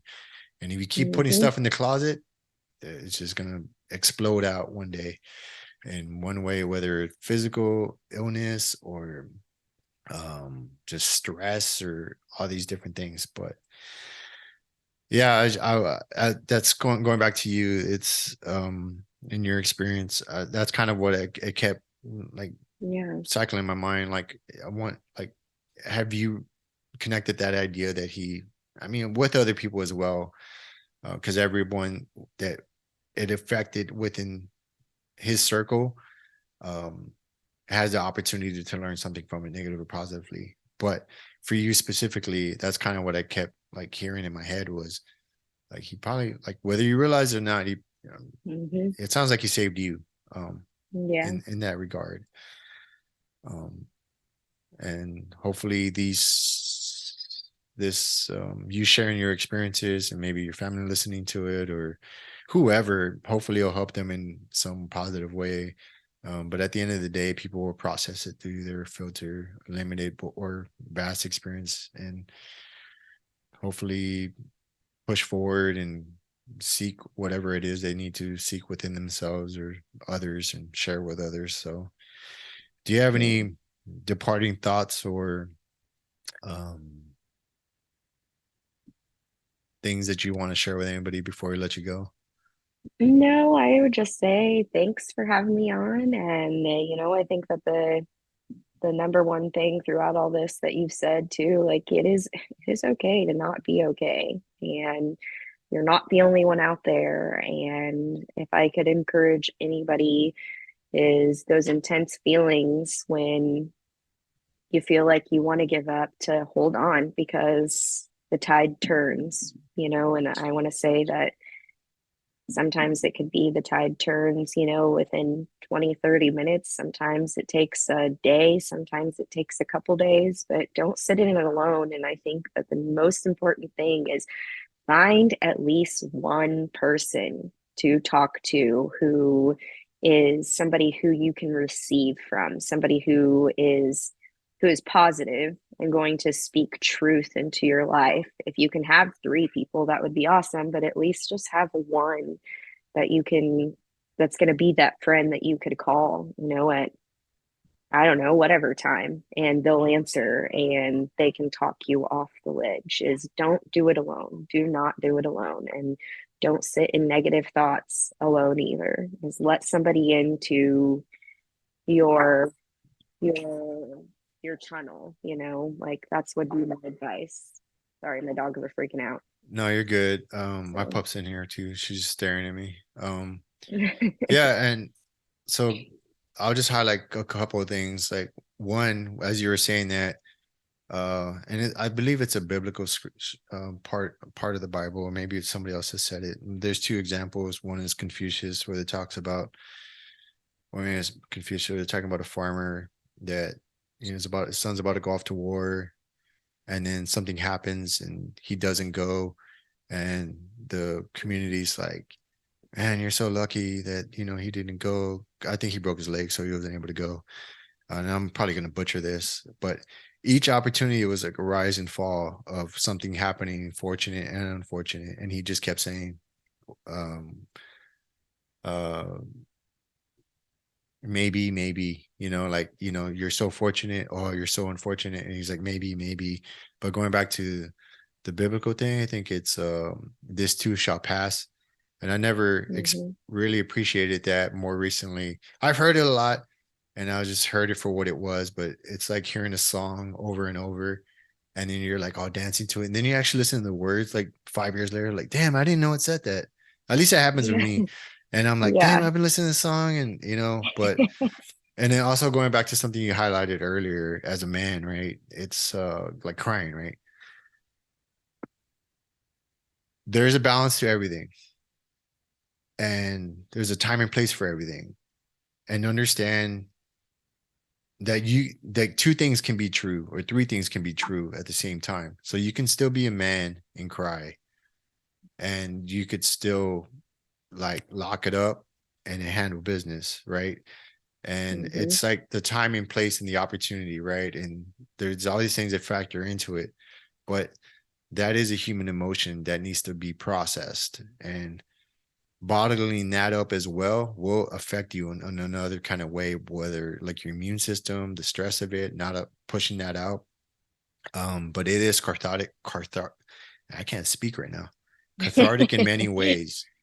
Um, but again, it's like it doesn't make you less of a man, in my opinion. Yes, I can see how, like, if you're in wartime and you're crying and the enemy sees you, yeah, maybe that, but you could either use that to fight or you could use it to Hmm. um I get that, but it's all on your actions after that. But those two things can be true in the sense of you could cry, like, with somebody that you trust, you confide in, and what have you, is a good person. And you, at the very next step, wipe your face and then you can handle business afterwards in whatever way that is. Fight somebody, whatever. So two things can be true. Like one doesn't negate the other. But it's all in time and place, and and choose your circle right.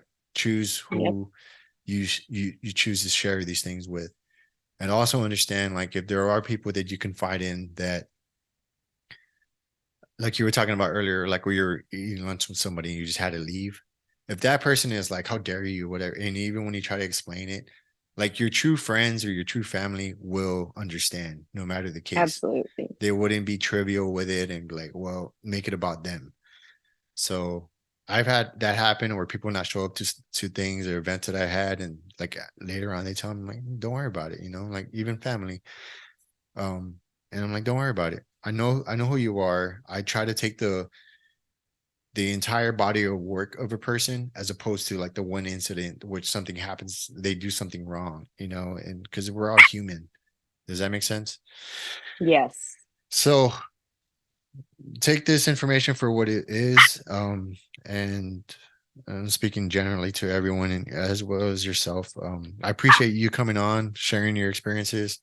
Um, and I'm sure that this will resonate with somebody that it needs to. And if it doesn't, then it doesn't. We're kind of just putting these thoughts out there. And if people find this will help somebody else, or share with them, if it helps you, I hope it does. And just try to keep pressing on and understand, like you said earlier, like there is light at the end of the tunnel.